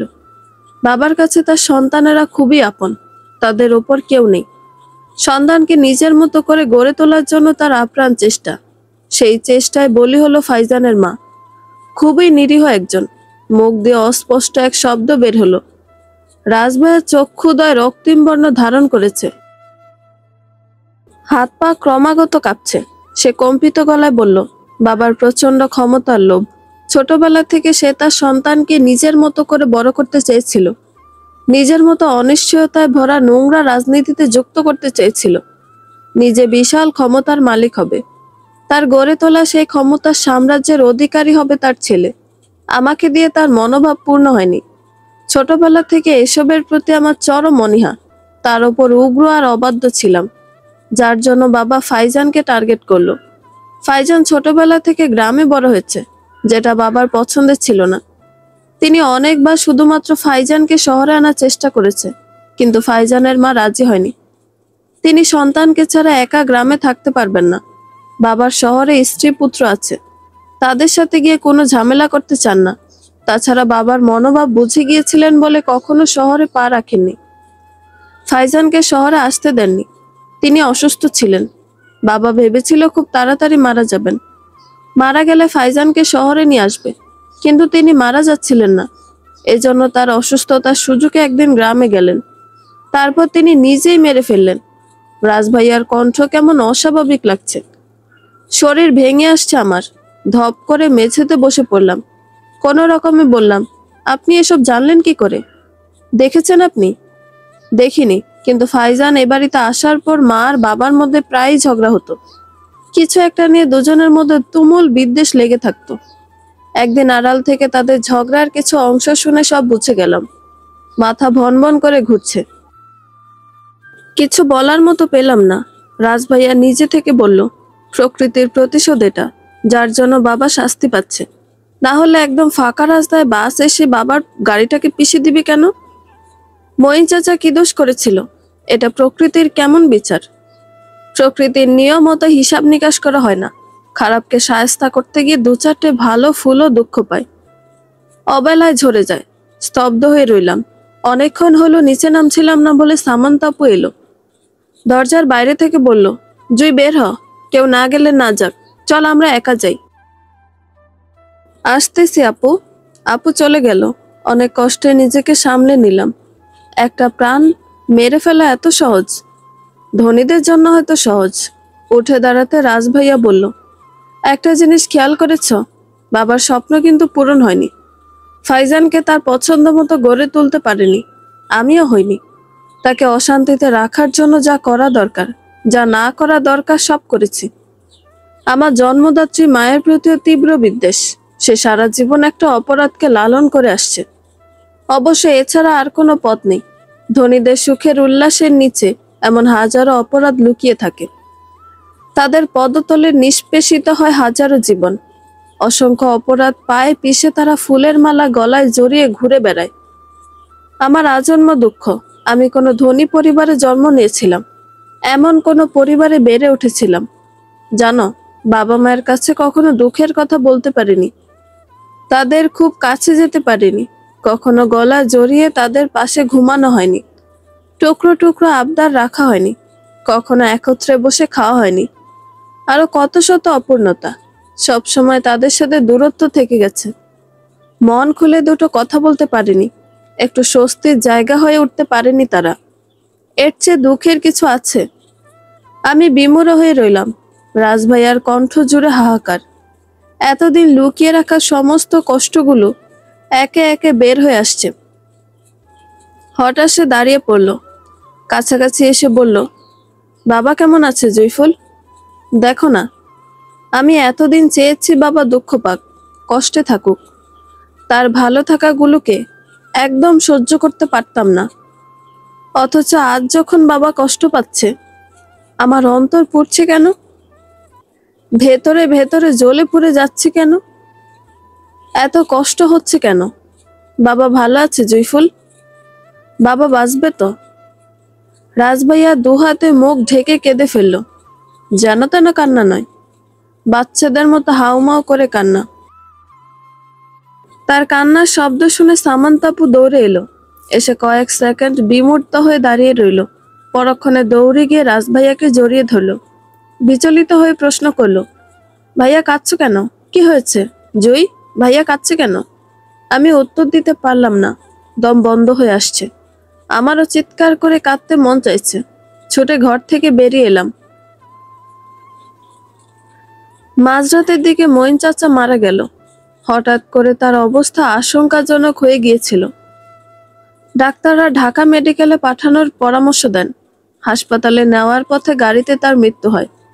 এই খবর আমি শুনে ফের পাথর হয়ে গেলাম। এখান থেকে ঢাকা মেডিকেল নাকি কয়েক মিনিটের রাস্তা। সেই সময়টুকু মঈন চাচা বেঁচে রইল না। অভিমান করে চিরতরে চলে গেল। চাচা গাড়ির সম্মুখে ড্রাইভিং সিটে বসা ছিল। চলন্ত বাস সামনে থেকে ধাক্কা মেরেছে, যার দরুন তার বেশি ক্ষতি হয়েছে। চাচাকে নিয়ে গাড়ি উল্টো পথে ঘুরল। নওশাদ আঙ্কেলের কাছে ফোন এলো। চাচার লাশ কি করবে? আঙ্কেল গ্রামে নিয়ে যাওয়ার কথা বলে দিল। বড়মা তখন বাধা দিলেন, জানালেন তিনি শেষবারের মতো চাচাকে দেখতে চান। সালেহা খালা জানালো সেও দেখতে চায়, আমিও চাচাকে দেখতে চাই। সপ্তাহ তিনেক আগে তাকে শেষবার দেখেছিলাম। সামান্তা আপুর সাথে আমায় দেখতে এসেছিল। সেদিন আমার নতুন সংসার দেখে ভীষণ খুশি হয়েছিল, প্রায় কেঁদে দিয়েছিল। এত ভালো একজন মানুষ দুনিয়া ছেড়ে চলে গেল। ভালো মানুষেরা, আপন মানুষেরা বুঝি বেশি দিন কাছে থাকে না, পাশে থাকে না। নওশাদ আঙ্কেল ফোনে কার সাথে যেন কথা বলল। পরে জানালো চাচাকে এখানে আনা হবে না, দেখার মতো কিছু নেই।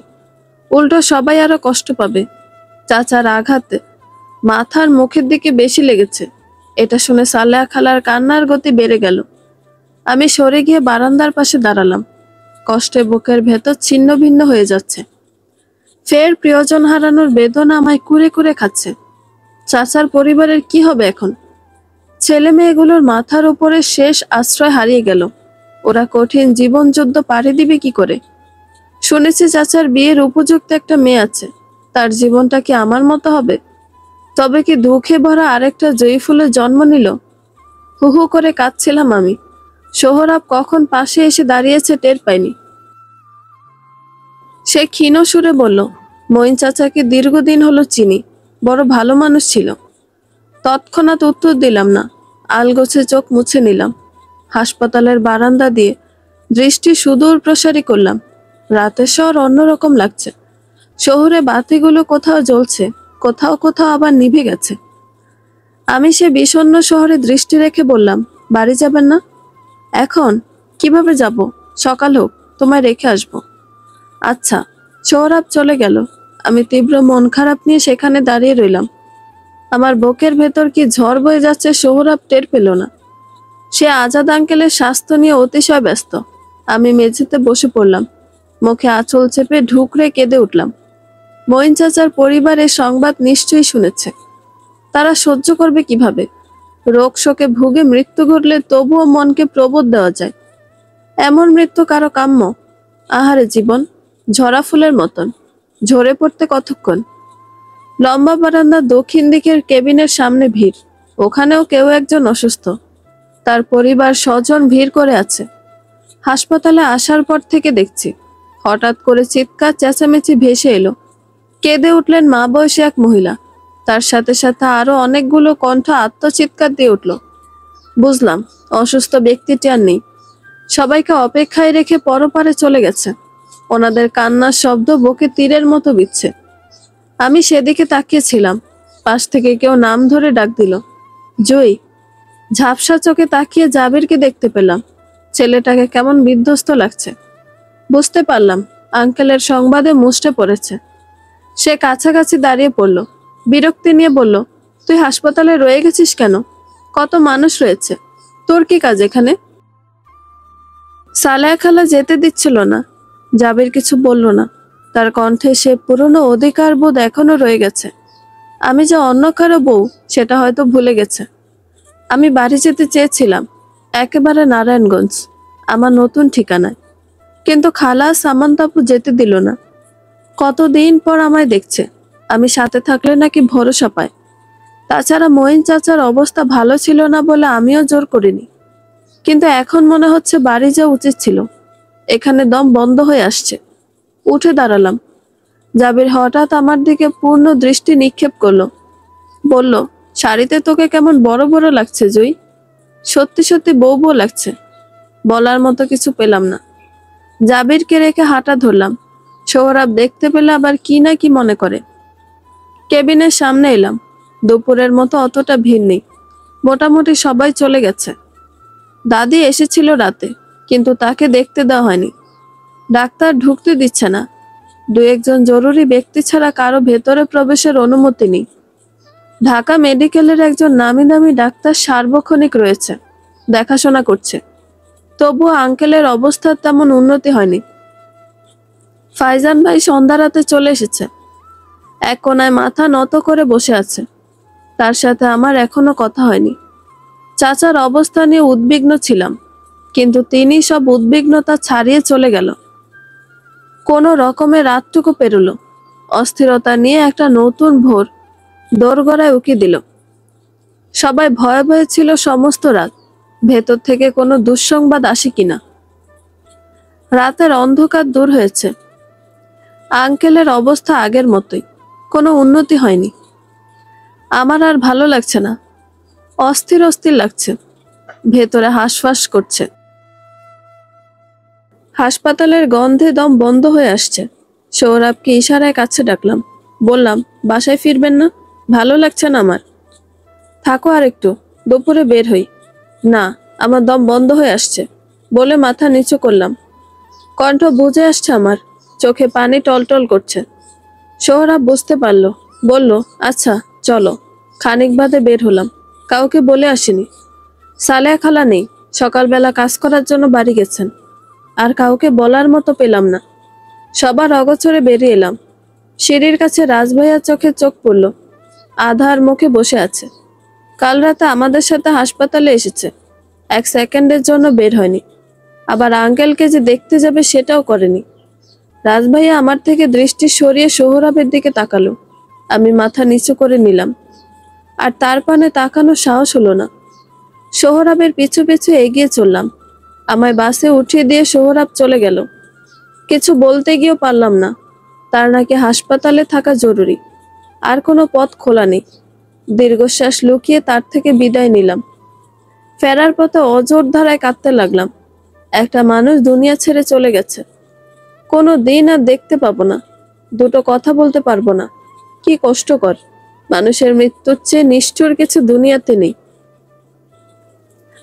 সোহরাব বলেছিল বাসায় ফিরে কল দিতে, তাকে জানাতে যে সুস্থ মতো ফিরেছি, কিন্তু কল দিলাম না।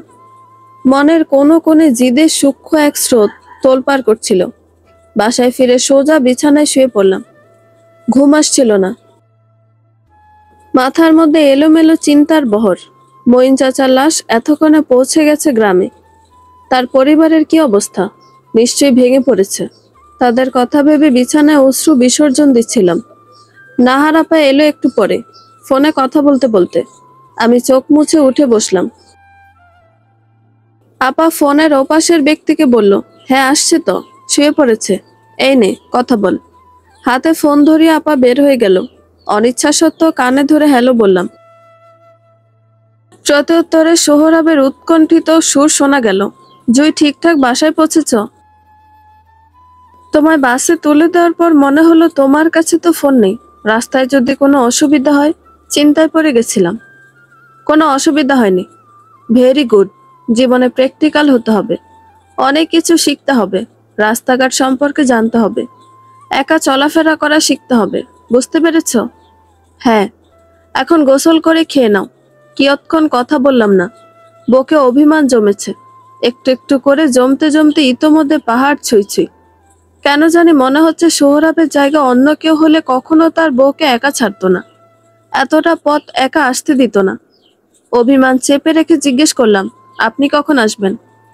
বলতে পারছি না। রাতে ফিরতে পারি, আবার নাও ফিরতে পারি। আমার থাকার জায়গার অভাব নেই। তুমি খেয়ে ঘুমিয়ে যাও, রাখছি।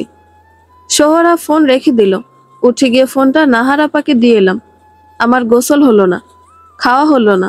কেমন শীত শীত লাগছে, জ্বর জ্বর অনুভূত হচ্ছে। রুমে ঢুকে গায়ে কাঁথা মুড়িয়ে শুয়ে পড়লাম। বর্ষার মৌসুম এসে গেছে। আকাশ ক্ষণে ক্ষণে রং বদলায়, কখনো রোদ ঝলমলে, আবার কখনো কালো মেঘে ছেয়ে আসে চারদিক। আজ দুপুরবেলা আকাশ কালো হয়ে এলো। সূর্য তল্পা গুটিয়ে মেঘের আড়ালে লুকিয়ে পড়ল। এখন মেঘকন্যার অশ্রু বিসর্জনের অপেক্ষা। ছাদে কাপড় শুকাতে দেওয়া হয়েছে, আনতে যেতে হবে, কিন্তু যেতে পারছি না। ঘরে কেউ নেই। নাহার আপা আশাকে আমার কাছে রেখে কাজে গেছে। সোহরাবও ফেরেনি। ইদানিং সোহরাবের কাজগুলো বুঝে উঠতে পারি না। নির্বাচন যত ঘনিয়ে আসছে সোহরাব তত ব্যস্ত হয়ে পড়ছে। দিন রাত ঢাকাতে কাটাচ্ছে। সপ্তাহে 2 দিন বা 3 দিন আসে। রাতটুকু থেকে ভোরবেলা আবার চলে যায়। আজাদ আঙ্কেলের অবস্থা একটু ভালো। একটা সম্পূর্ণ সপ্তাহ আইসিইউতে রাখা হয়েছিল, এখন নর্মাল কেবিনে নেওয়া হয়েছে। একেবারে সুস্থ হয়ে ওঠেনি। এখনো কথা বলতে পারে না, হাঁটাচলা করতে পারে না। শোচনীয় অবস্থায় আছেন। সেটা নিয়ে সোহরাবের দুঃখের সীমা নেই। শুনেছি চিকিৎসার জন্য বিদেশে নেওয়ার কথাবার্তা হচ্ছে। অবস্থার আরেকটু উন্নতি হলে বিদেশ নিয়ে যাবে। গুড়ি গুড়ি বৃষ্টি শুরু হয়েছে। মাথার ওপরে ছাদ। কয়েকটা সিঁড়ি অতিক্রম করলে কাপড়গুলো আনা যায়। সৌরভের নতুন কিছু শার্ট শুকাতে দেওয়া হয়েছে। বৃষ্টিতে ভিজে গেলে নষ্ট হয়ে যাবে। আমি আশাকে কাছে টেনে বললাম, আশা, ঘরের মধ্যে বসে থাকো, আমি কাপড় নিয়ে আসি। হু। আশা রাজি হলো না, লাফিয়ে উঠে দাঁড়ালো। আধো গলায় বলল, আমিও ছাদে যাব। ওকে নিয়ে ছাদে গেলে আবার ঘর খালি থাকে। পরক্ষণে মনে হলো কয়েক মিনিটের ব্যাপার। ছাদে যাব আর আসবো, এইটুকু সময় কি আর হবে। আশাকে কোলে নিয়ে দ্রুত সিঁড়ি মারিয়ে এগিয়ে গেলাম। বৃষ্টির ফোঁটা বড় হয়ে গেছে। গুড়ি বৃষ্টি আর নেই। আশাকে কোল থেকে নামিয়ে সিঁড়ির মাথায় দাঁড় করালাম। বললাম, এখানে দাঁড়িয়ে থাকো, নড়চড় করবে না একদম, কেমন? আশা মাথা নাড়ল। ওকে রেখে বৃষ্টির মধ্যে নেমে পড়লাম। ছোটাছুটি করে কোনো রকমে কাপড়গুলো হাতে জড়ো করতে আশার চিৎকার ভেসে এলো। পেছন ঘুরে দেখি মেঝেতে পড়ে গেছে। দৌড়ে গিয়ে টেনে তুললাম। মুখটা উঁচু করতে মাথায় চক্কর দিয়ে উঠল। আশার ঠোঁটের কিনার কেটে গেছে। বিন্দু বিন্দু রক্ত বেরিয়েছে। বুকের ভেতরটা আটকে উঠল। কোলে জড়িয়ে ওকে নিয়ে সিঁড়ির কাছে এলাম। গায়ের ময়লা ঝেড়ে বারবার কান্না থামানোর চেষ্টা করলাম। আশার কান্না থামলো না। অনেক ব্যথা পেয়েছে। বুকের ভেতর ধরাস ধরাস করছে আমার। প্রচন্ড ভয় হচ্ছে। এই কাটা সহজে তো যাবে না। নাহার আপাকে কি জবাব দেব? ভয়ে গলা শুকিয়ে এলো। ফ্ল্যাটের দরজা খোলা। সামনে সোহরাবের কাদাযুক্ত জুতা দেখা যাচ্ছে। মুহূর্তে চোখ মুখ ফ্যাকাশ হয়ে গেল। সোহরাব দেখলে কি করবে? আশা তখনও কাঁদছে। ঘরে ঢুকতে সোহরাবকে নজরে এলো। ড্রয়িং রুমে পেছন ঘুরে বসে আছে। অর্ধ ভেজা শার্ট সোফায় খুলে রেখেছে। আমার উপস্থিতি টের পেয়ে বলল, ঘর খোলা রেখে কই গেছিলে? ছাদে কাপড় আনতে। ভয়ে ভয়ে উত্তর দিলাম। সোহরাব দাঁড়িয়ে পড়ল। পেছন ঘুরে চোখ মুখ কুঁচকে বলল, আশা কাঁদছে কেন? ছাদের মেঝেতে পড়ে অসমাপ্ত বাক্য শেষ করতে পারলাম না। সোহরাব রক্তচক্ষু নিয়ে ছুটে এলো। ঠাস করে গালে চর বসিয়ে দিল। আশাকে কোল থেকে ছিনিয়ে নিয়ে অশ্রাব্য এক গালি দিল। ঘরে যেতে যেতে কান্না থামানোর চেষ্টা করলো সে। আমি বিমূঢ় হয়ে ঠায় দাঁড়িয়ে রইলাম। বোধ বুদ্ধি হারিয়ে গেছে যেন। মনে হচ্ছে আমি শূন্যে ভাসছি। সোহরাব আমার গায়ে হাত তুলল, চর মারল। এই তো সেদিন পরিচয় ছেলেটার সাথে। লজ্জায় কথা বলতে পারছিলাম না। সে কত সহজ হয়ে কথা বলছিল, আশ্বাস দিচ্ছিল। আজ ছোট্ট একটা বিষয় নিয়ে মারল। ধীর পায়ে বাথরুমে এগিয়ে গেলাম। দরজা বন্ধ করে কাঁদলাম। সংসার জীবনের মিষ্টি মধুর সম্পর্কগুলো কি এভাবেই নষ্ট হয়? হয়তো। বড় আপা যখন নতুন নতুন বিয়ে হয়েছিল তখন আপা কত সুখী ছিল। দোলাভাই আপার জন্য পাগল প্রায়। চোখের আড়াল হতে দেয় না। দুদিনের জন্য আপা বাড়ি আসলে দুলাভাই এসে হাজির হতো। অনুনয় বিনয় করে নিয়ে যেত। কিন্তু বিয়ের বছর ঘুরতে সেই মিষ্টি সম্পর্ক তেতো হয়ে গেল। যত দিন যেতে লাগলো দুলাভাই যেন অন্য এক মানুষ হয়ে গেল। এক পর্যায়ে আপার কপাল পুড়ল। পেটে সন্তান নিয়ে ডিভোর্সের কাগজ হাতে পেল। আমারও কি এমন হবে? আপার মতো কপাল পুড়বে? ডুকরে কেঁদে উঠলাম। জীবনের হিসাব নিকাশ বড্ড জটিল। এত শত জটিলতা আমায় বয়সের তুলনায় অত্যধিক বাস্তবিক করে তুলেছে। আমি জানি এই থাপ্পড় খাওয়ার পরও সোহরাবের সাথে সংসার করতে হবে। তার সাথে এক বিছানায় ঘুমাতে হবে, দিন কাটাতে হবে। যুগ যুগ ধরে মা চাচিরা সেটাই করে আসছে। দুদিন গেলে সবকিছু আগের মতো হয়ে যাবে। তবু আমার ক্ষুদ্র মনে প্রশ্ন জাগলো, এই ব্যথা কি কোনোদিন ভুলতে পারবো? এই আঘাত কি চিরতরে মুছে যাবে? আমিও তো আশাকে ভালোবাসি, তার খেয়াল রাখি। প্রায় ভাগের মাছটা কাটা বেছে ওকে খাইয়ে দিই। তবুও সোহরাব এই কাজ কি করে করলো? চোখে মুখে পানি দিয়ে বের হলাম। ঘরে আর গেলাম না। গায়ে রোনা দিয়ে মুখ মুছে ফেললাম। সোহরাবের খাওয়া হয়েছে কিনা কে জানে। আমি তার জন্য ভাত টেবিলে সাজিয়ে ফেললাম। সোহরাব ঘরে রয়েছে। এতক্ষণ আসার কান্নার আওয়াজ শোনা গেল, এখন থেমে গেছে। আমি থমথমে মুখে এগিয়ে গেলাম। দরজা ধরে দাঁড়িয়ে বললাম, ভাত বেড়ে দিয়েছি, এসে খেয়ে যান। সোহরাব কিঞ্চিত চমকে গেল। অপরাধী মুখে তাকালো। আমি চোখ সরিয়ে নিলাম। আশা বিছানায় বসে রয়েছে, হাতে পুতুল। আমি এগিয়ে যেতে সোহরাব তাকে রেখে রুম ত্যাগ করলো। আমি আর খাবারের ওখানে গেলাম না। আশার পাশে বসে পড়লাম। কাছে টেনে দেখে ঠোঁট আরো বেশি ফুলে গেছে। চোখ ছলছল করে উঠল। আমি ব্যথাতুর কণ্ঠে শুধালাম, খুব বেশি ব্যথা করছে আশা? আশা ডানে বায়ে মাথা নাড়ল। আমি মনে শান্তি পেলাম না। পিচ্চিটাকে ভীষণ ভালোবাসি। এতখানি ব্যথা পেয়েছে আমার নিজের গাফিলতির জন্য। ভীষণ কষ্ট হলো। যদি কোলে থেকে না নামাতাম তাহলেই হতো। সোহরাব টেবিলে খেতে বসেছে। দরজা দিয়ে সামান্য উকি দিলাম। গোগ্রাসে খাচ্ছে। সারাদিন খায়নি হয়তো। অন্যের ফরমাইশ খাটা সুখকর নয়। অনেক কিছু নিজের ইচ্ছানুযায়ী করা যায় না। একটা দীর্ঘশ্বাস বেরিয়ে এলো। বিকেল থেকে রাত পর্যন্ত সোহরাবের থেকে দূরে দূরে রইলাম। এবেলা সে আর বের হয়নি। ঘরে শুয়ে আছে। আমি আশাকে নিয়ে বসার ঘরে রইলাম। নাহার আপা এলো আসরের পরপর। আমি প্রচন্ড ভয়ে ভয়ে ছিলাম। তার ভাই আশার ঠোঁট কেটে যাওয়ার জন্য থাপ্পড় মারল। সে আবার কি না কি করে, কিন্তু আপা কিছু বলল না। আশার কাটা ঠোঁটে মলম লাগিয়ে দিল। শুধু জিজ্ঞেস করলো, কোথায় পড়ে গেছিল? বিছানা থেকে নাকি? ছাদে পড়ার কথা বললাম। আপা মাথা নাড়ল। আমি কিছুটা স্বস্তি নিয়ে রান্না বান্না শুরু করলাম। সারা সন্ধে আড়ালে আড়ালে থাকলো। রাতের বেলা রুমে ঢুকতে হলো। ড্রয়িং রুম রান্নাঘরের বাল্ব বন্ধ করে রুমে আসলাম। সোহরাব অনেক আগে খেয়ে শুয়ে পড়েছে। আমি আর চোখে এক পলক তাকিয়ে দেখলাম তার চোখ বন্ধ, হয়তো ঘুমিয়ে গেছে। ঘুমিয়ে গেলেই ভালো, তার সাথে কথা বলার রুচি নেই। মাত্র 1 মাসের পরিচয় থেকে একটা ছেলে আমাকে চর মেরে বসলো। অথচ আমি সোহরাবকে ব্যক্তি সম্পন্ন একজন মনে করেছিলাম, একটু আলাদা মনে করেছিলাম। দরজা বন্ধ করে বাতি নিভিয়ে দিলাম। বিছানার পায়ের কাছে জানালা, সেই জানালা দিয়ে কিছুক্ষণ বাইরে তাকিয়ে রইলাম। রাজ ভাইয়ার কথা মনে পড়ল। কেমন আছে সে? সামান্তা আপু, ফাইজান ভাই, তারা কেমন আছে? রাফি ভাই, সে হয়তো এতদিনে বিদেশ চলে গেছে, সেখানে নতুন জীবন শুরু করেছে। আমার ভালোবাসা তাকে ছুতে পারল না। টুকরো মেঘের মতো তার চারপাশে ঘুরতে ঘুরতে সে অভিমানী ভালোবাসা ফের আমার দরজায় হুমড়ি খেয়ে পড়েছে। ইতিমধ্যে সে ভালোবাসা বন্দি করে দরজায় খিল দিয়েছি। দৃষ্টি ঝাপসা হয়ে আসতে উঠে পড়লাম। সাবধানে সোহরাবকে ডিঙিয়ে ওপাশে শুয়ে পড়লাম। আচ্ছা, আমার জায়গায় অন্য কোনো মেয়ে থাকলে কি করতো? বরের পাশে ঘুমাতো, নাকি অন্তত আজকের রাতটা অভিমান করে দূরে থাকতো? আমার দূরে থাকার উপায় নেই। মূলত আমার দূরে না কাছে কোথাও যাওয়ার জায়গা নেই। সোহরাবের থেকে দূরত্ব রেখে শুয়েছিলাম একেবারে দেয়াল সেটে। চোখের পাতা বন্ধ করার পরও দু চোখে ঘুম আসছিল না। চারপাশ রাতের অন্ধকারের মতো ভারী হয়ে উঠতে গায়ে হাত পড়ল। সোহরাব এগিয়ে এসে কাছে টানলো আমায়। মুহূর্তে জিদ চেপে গেল। তার থেকে নিজেকে ছাড়িয়ে দেয়াল ঘেঁষে গেলাম। সোহরাব ছাড়লো না, জোরালো হাতে চেপে ধরল। আমি দাঁতে দাঁত চেপে বললাম, দূরে যান। সোহরাব দূরে গেল না, বলল সরি। আগে থেকে মাথা গরম ছিল অনেক। বাসায় ফিরে দেখি পুরো ফ্ল্যাট ফাঁকা, কেউ নেই। যদি কিছু চুরি হয়ে যেত। এর মধ্যে আবার আসার অবস্থা দেখে সরি।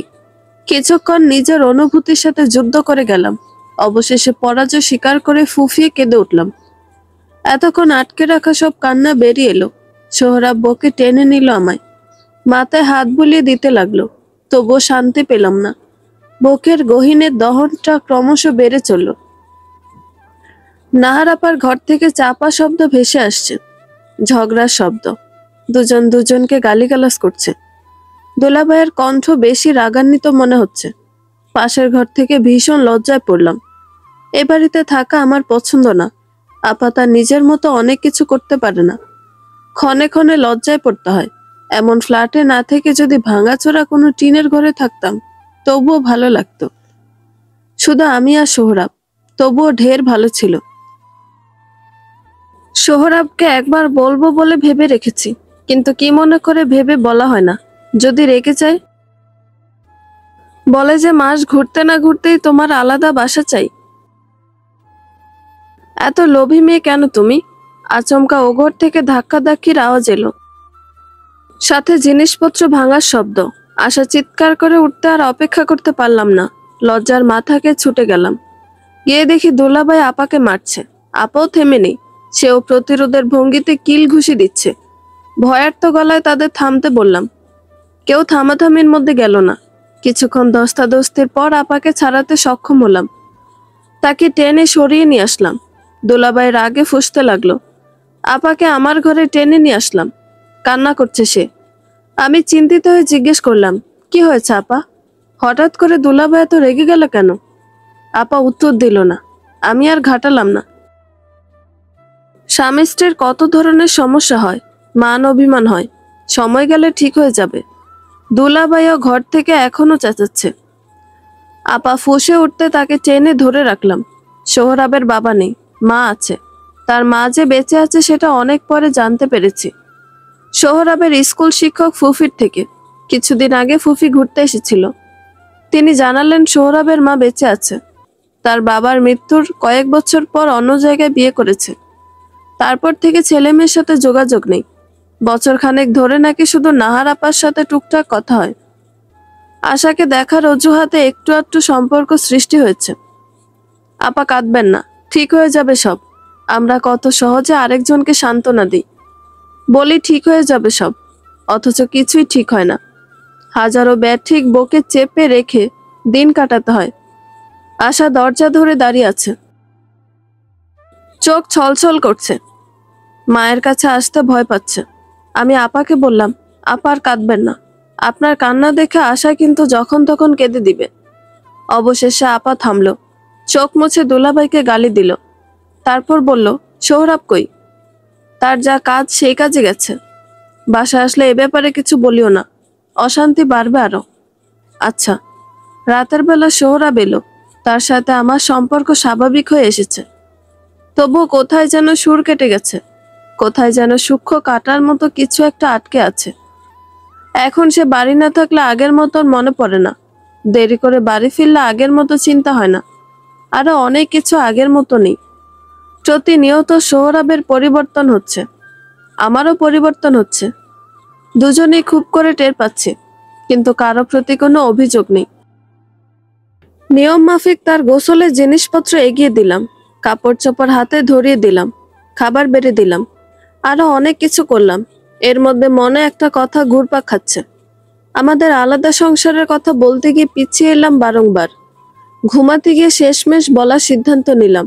সোহরাব আধো ঘুমেছিল। ক্ষীণ আওয়াজ তুলে ডাকলাম তাকে, শুনছেন?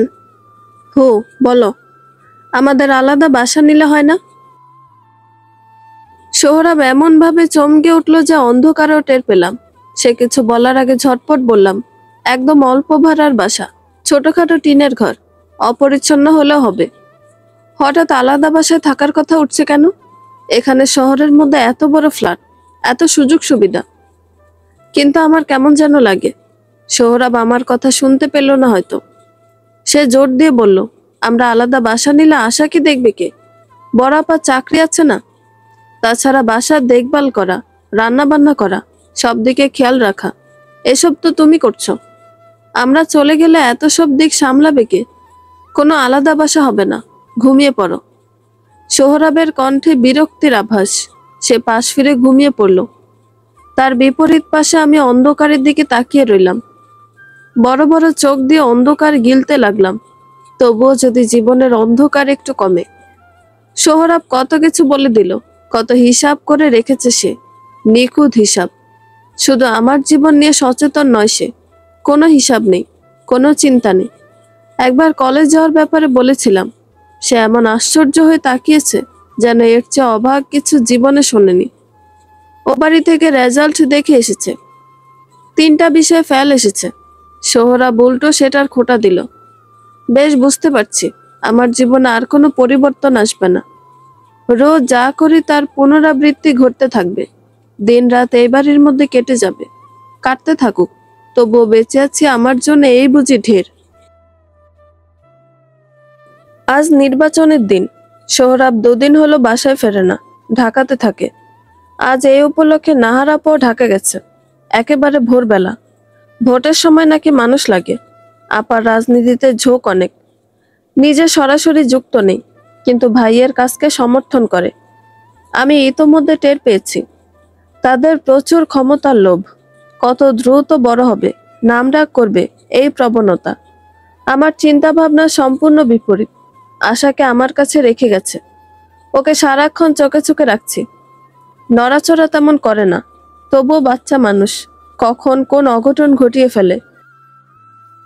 সর্বদা তটস্থ থাকি। সারাটা দিন চিন্তায় চিন্তায় কেটে গেল।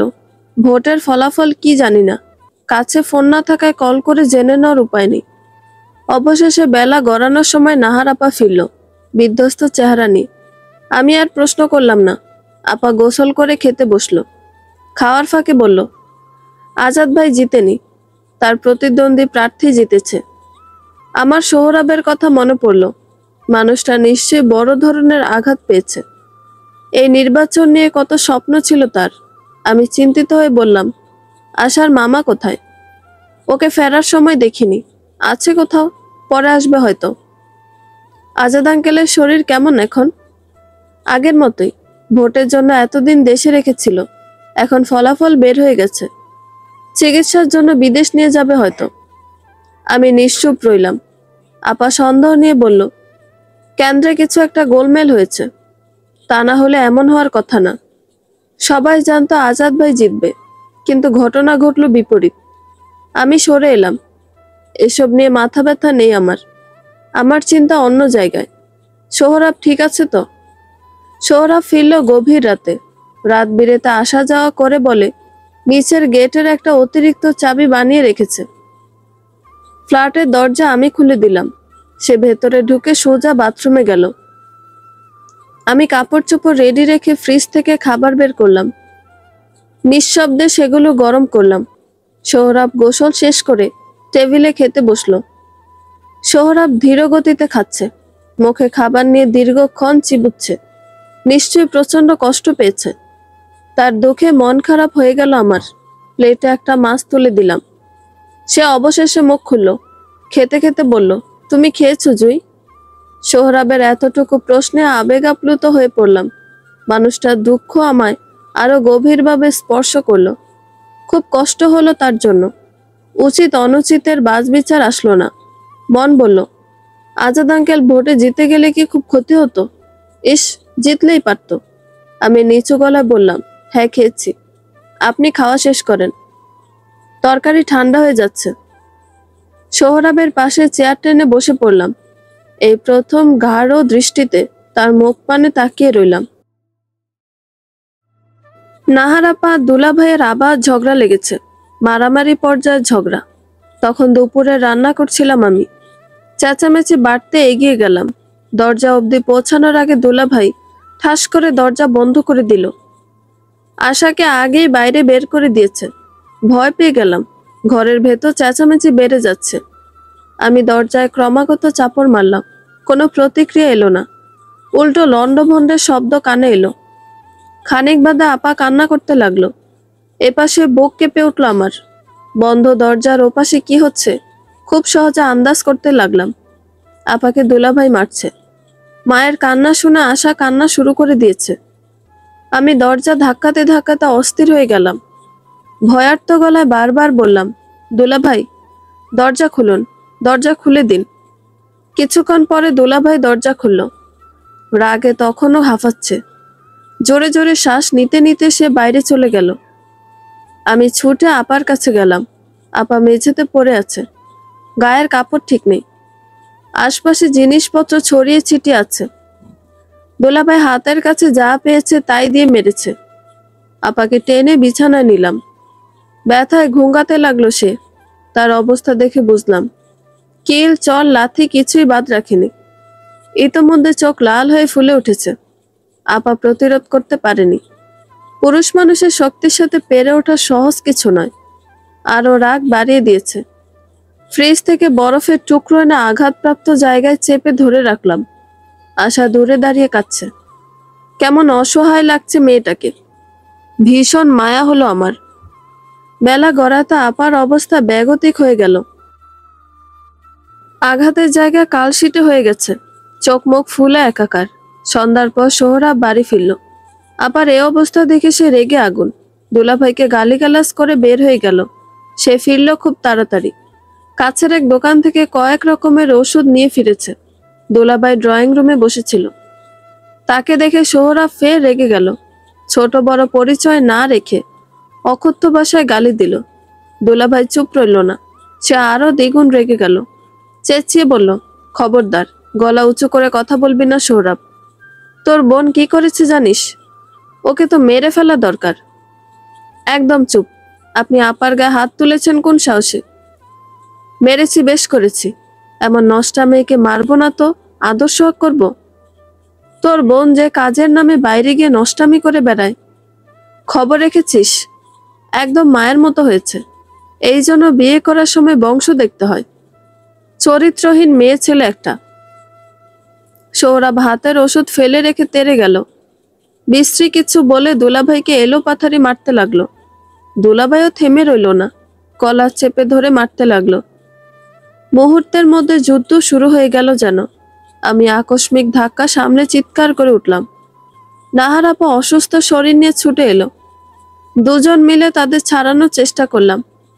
সোহরাব হাত ঝাড়া দিয়ে বের হয়ে গেল। দুলাভাই নিজের জায়গায় বসে পড়ল। কণ্ঠ কেঁপে কেঁপে উঠছে তার। মুখ ক্রমাগত চলছে। বৃষ্টির ফোঁটার মতো সোহরাবকে গালিগালাজ করে যাচ্ছে। বছরের পর বছর বোনের বাসায় পড়ে আছে, কোনো আত্মসম্মান নেই ইত্যাদি। আপাকে ধরে ঘরে নিয়ে শুয়ে দিলাম, তাকে রেখে নিজের ঘরে চলে এলাম। আমারও শরীর কাঁপছে থরথর করে। এত অল্প সময়ে কত কিছু ঘটে গেল। মনের কোণে হঠাৎ প্রশ্নেরা উদিত হলো। দুলাভাই যা বলল তা কি সত্য? আমারও সামান্য সন্দেহ হচ্ছিল। আপা কাজে যাওয়ার আগে অনেকটা সময় নিয়ে সাজগোজ করে, ফোন কল আসলে আড়ালে চলে যায়, লাজুক মেয়ের মতো হেসে হেসে কথা বলে। সবকিছু সন্দেহজনক। মেয়ে থাকা সত্ত্বেও এই কাজ কি করে করলো? প্রেমে পড়লে কি মানুষের বিবেক বুদ্ধি লোপ পায়? কেমন গা গুলিয়ে উঠল। সোহরাব বাড়ি ফিরল পরদিন। বেলা 10টা বাজে তখন। দুলাভাই অফিসে গেছে, নাহার আপা বিছানাগত। সোহরাব এসে সোজা জিনিসপত্র গোছানো শুরু করলো। চমকে বললাম, এসব কি করছেন? ভাত খাবেন না? আজই এ বাসা ছেড়ে চলে যাচ্ছি আমরা, জিনিসপত্র গুছিয়ে নাও। হ্যাঁ, কি বলছেন? পাগল হয়ে গেছেন? সোহরাব কেমন তাচ্ছিল্য ভরা চাহনি দিল। বলল, তোমার তো বেশি খুশি হওয়ার কথা। কয়েকদিন ধরে কানের কাছে ঘ্যানর ঘ্যানর করছিলে, আলাদা বাসার জন্য দিশাহারা হয়ে উঠছিলে। এখন এত অভিনয় করছো কেন? সোহরাবের কথায় প্রচন্ড আঘাত পেলাম। সেই কবে একবার আলাদা বাসার কথা বলেছিলাম। তার উত্তর শুনে এ ব্যাপারে দ্বিতীয়বার কথা বলার রুচি উঠে গেছিল, অথচ সোহরাব সেটা নিয়ে খোঁটা দিচ্ছে। নিজেকে সামলে নিলাম। মানুষটা রাগের মাথায় এসব বলছে ভেবে মনকে প্রবোধ দিলাম, এটা সত্যি যে এখানে থাকতে চাই না, কিন্তু এই অবস্থায় কি করে যাব? আপা অসুস্থ, দুলাভাই রেগে রয়েছে, পরিস্থিতি একটু স্বাভাবিক হোক, তারপর সুন্দর একটা সম্পর্ক রেখে যাওয়া যাবে। আমি ব্যস্ত হয়ে আপার কাছে গেলাম। আপা দেয়ালের দিকে মুখ করে শুয়েছিল। আমি কাছে গিয়ে বললাম, আপা, আশার মামা এসেছে, কাপড় চোপড় সব গুছিয়ে ফেলছে, একেবারে নাকি চলে যাবে, আপনি বাধা দিন। আমার কথা শুনছে না।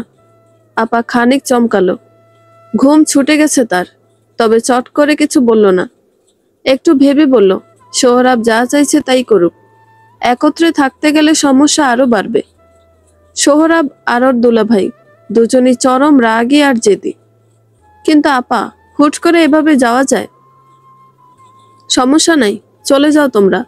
সোহরাবকে একবার ঢাকার হোস্টেলে রাখছিলাম, ঠিক মতো খেতে না পেরে অসুস্থ হয়ে গেছিল, সেজন্য একা রাখিনি।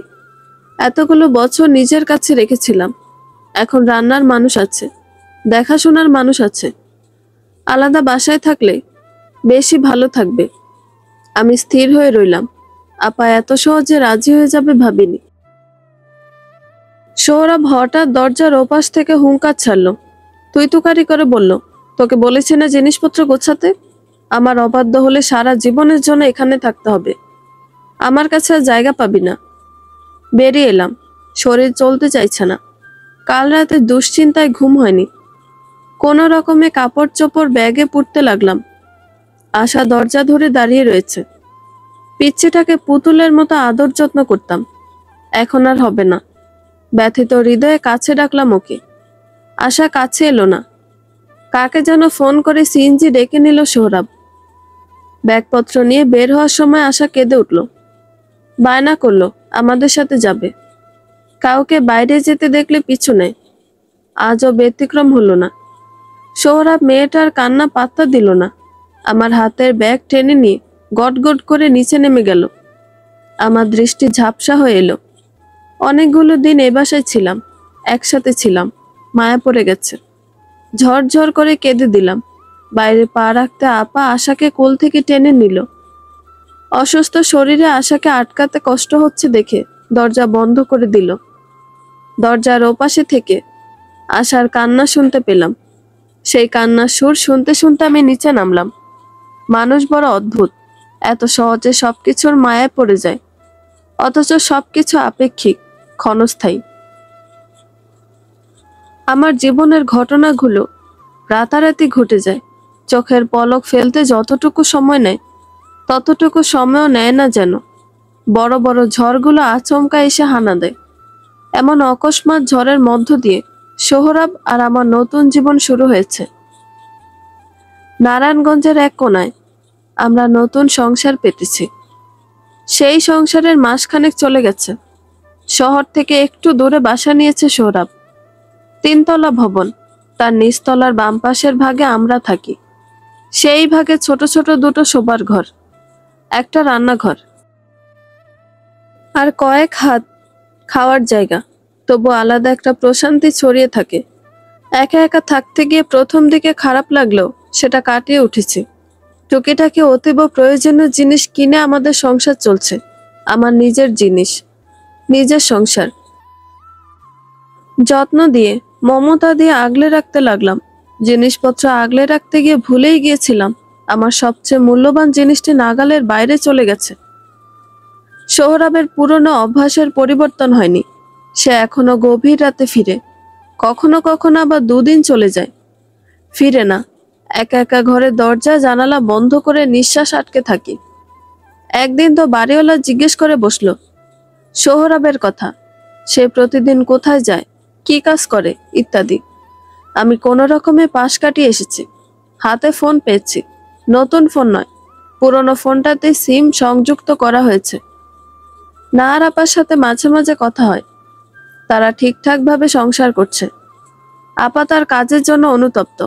দুলাভাইয়ের হাতে পায়ে ধরে ক্ষমা চেয়েছে। আশার ভবিষ্যতের কথা ভেবে দুলাভাই সংসার ভাঙেনি, ক্ষমা করে দিয়েছে। তবে আপাকে চাকরি ছেড়ে দিতে হয়েছে।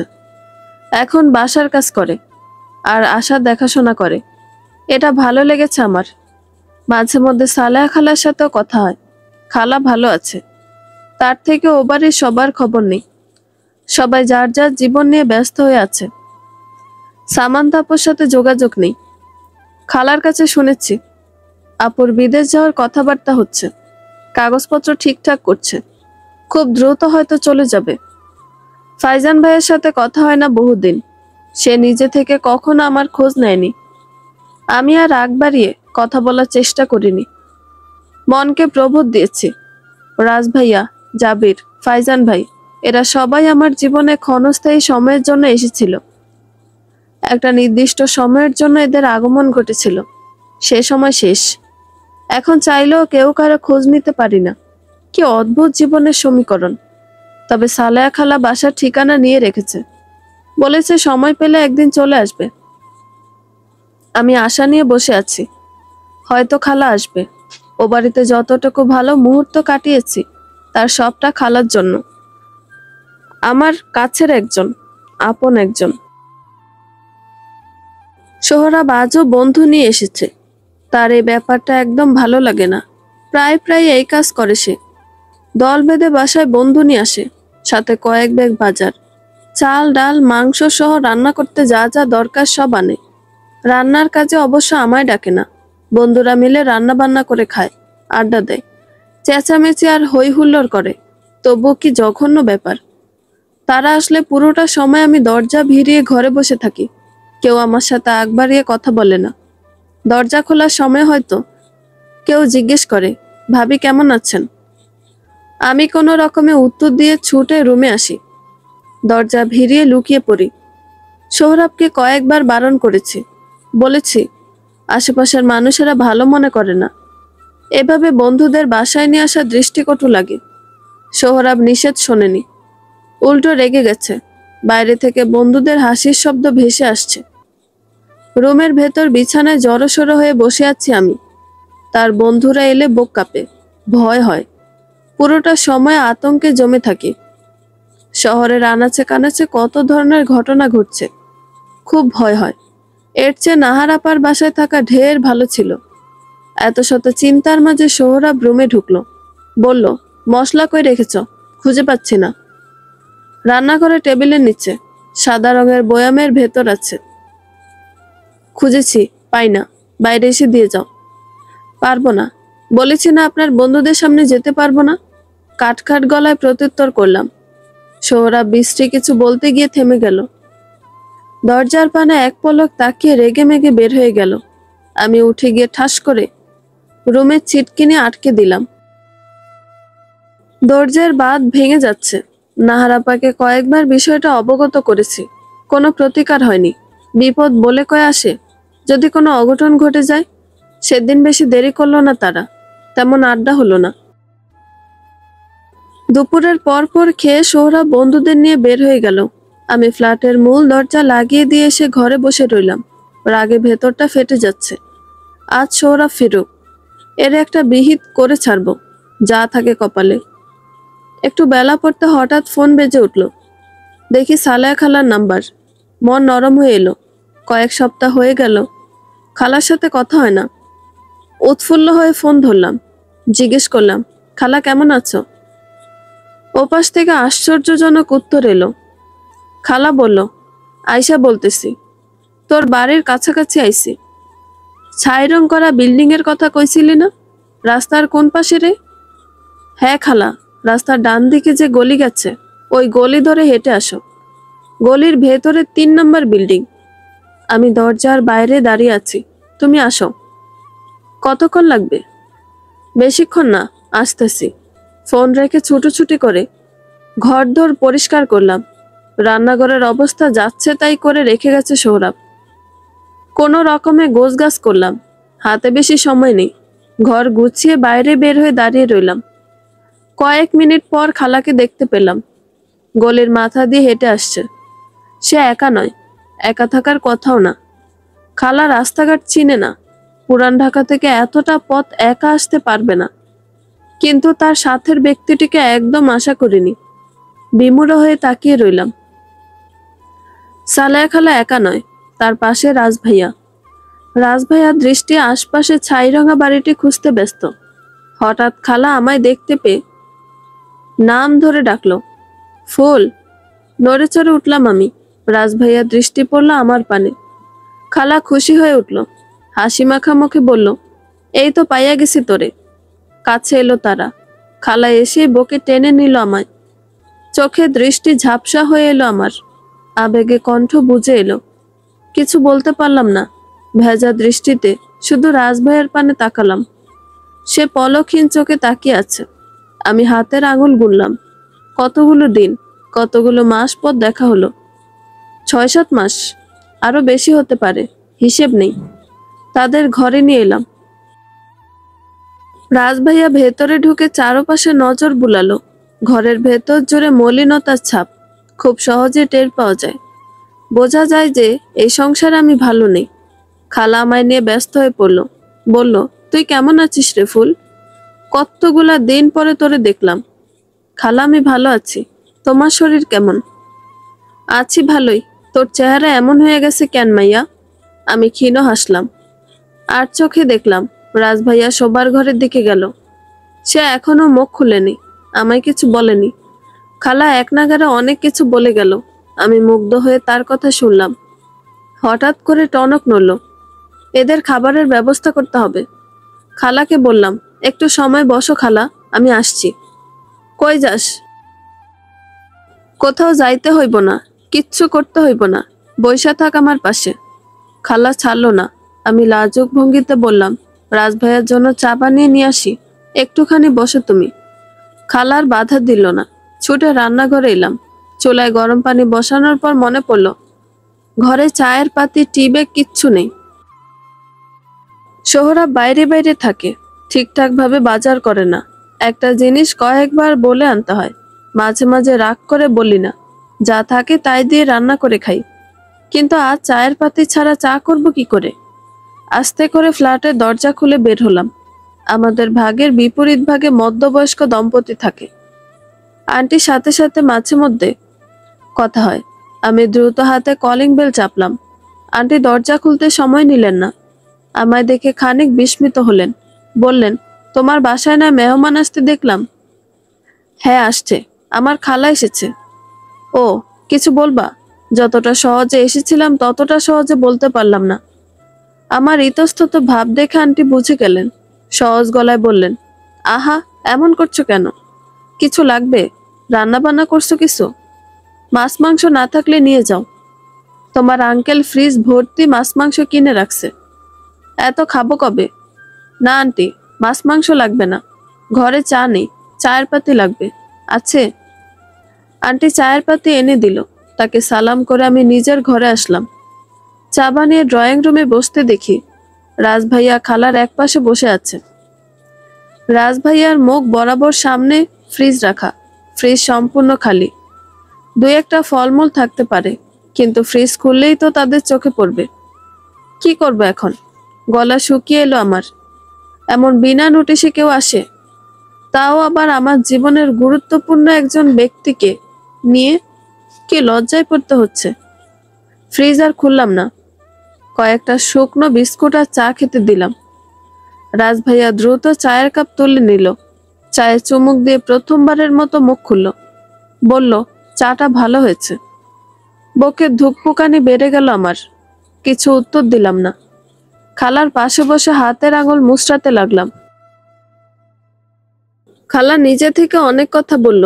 একসময় বলল, ফুল, আমি আর ও বাড়িতে কাজ করব না, চলে যাব। সে কি? কই যাবে? চট্টগ্রাম চলে যাব, গ্রামের বাড়িতে। কিন্তু তুমি তো বলছিলে তোমার ভাইয়েরা ঠিক মতো খেতে দেয় না, আদর যত্ন করে না, তাহলে ওখানে কেন যাবে? আরে পাগল, অগো সাথে থাকবো নাকি? টাকা জমাইছি না, সেই টাকা দিয়ে আলাদা জায়গা কিনা ঘর করব, সেইখানে থাকবো। তবুও এই বিষয়টা পছন্দ হলো না। ও বাড়িতে খালা নিরাপদে ছিল। এক একটা মেয়ে মানুষের বেঁচে থাকা খুব কঠিন। আমি বললাম, ও বাড়িতে তো ভালো ছিলে খালা, নিরাপদে ছিলে, হঠাৎ এমন সিদ্ধান্ত নিলে কেন? কিছু হয়েছে? কি আর হবে, ওইখানে আমার আর ভালো লাগে না। জাগো জন্য থাকতাম তারা কেউ নাই। সামান্তা নাই, জাবির নাই, ফাইজান নাই, কেউ নাই। আজাদ ভাই একেবারে অচল হয়ে পড়ছে, নড়াচড়া করতে পারে না। বড় বউ সারাক্ষণ তার সেবা যত্ন করে। বড় বউ আর রান্না বান্না হাত দিতে পারে না। হগল কাজ আমার একা করতে হয়, কষ্ট হয়ে যায়। এর মধ্যে জুলি খালি হুকুম করে। আর ভালো লাগে না। চলে যাব পরশু দিন, কাপড় চোপড় গোছায় রাখছি। তোর লগে আর দেখা সাক্ষাৎ হইব কিনা, এই জন্য আজ আসলাম। বুকের ভেতর কষ্ট অনুভূত হলো।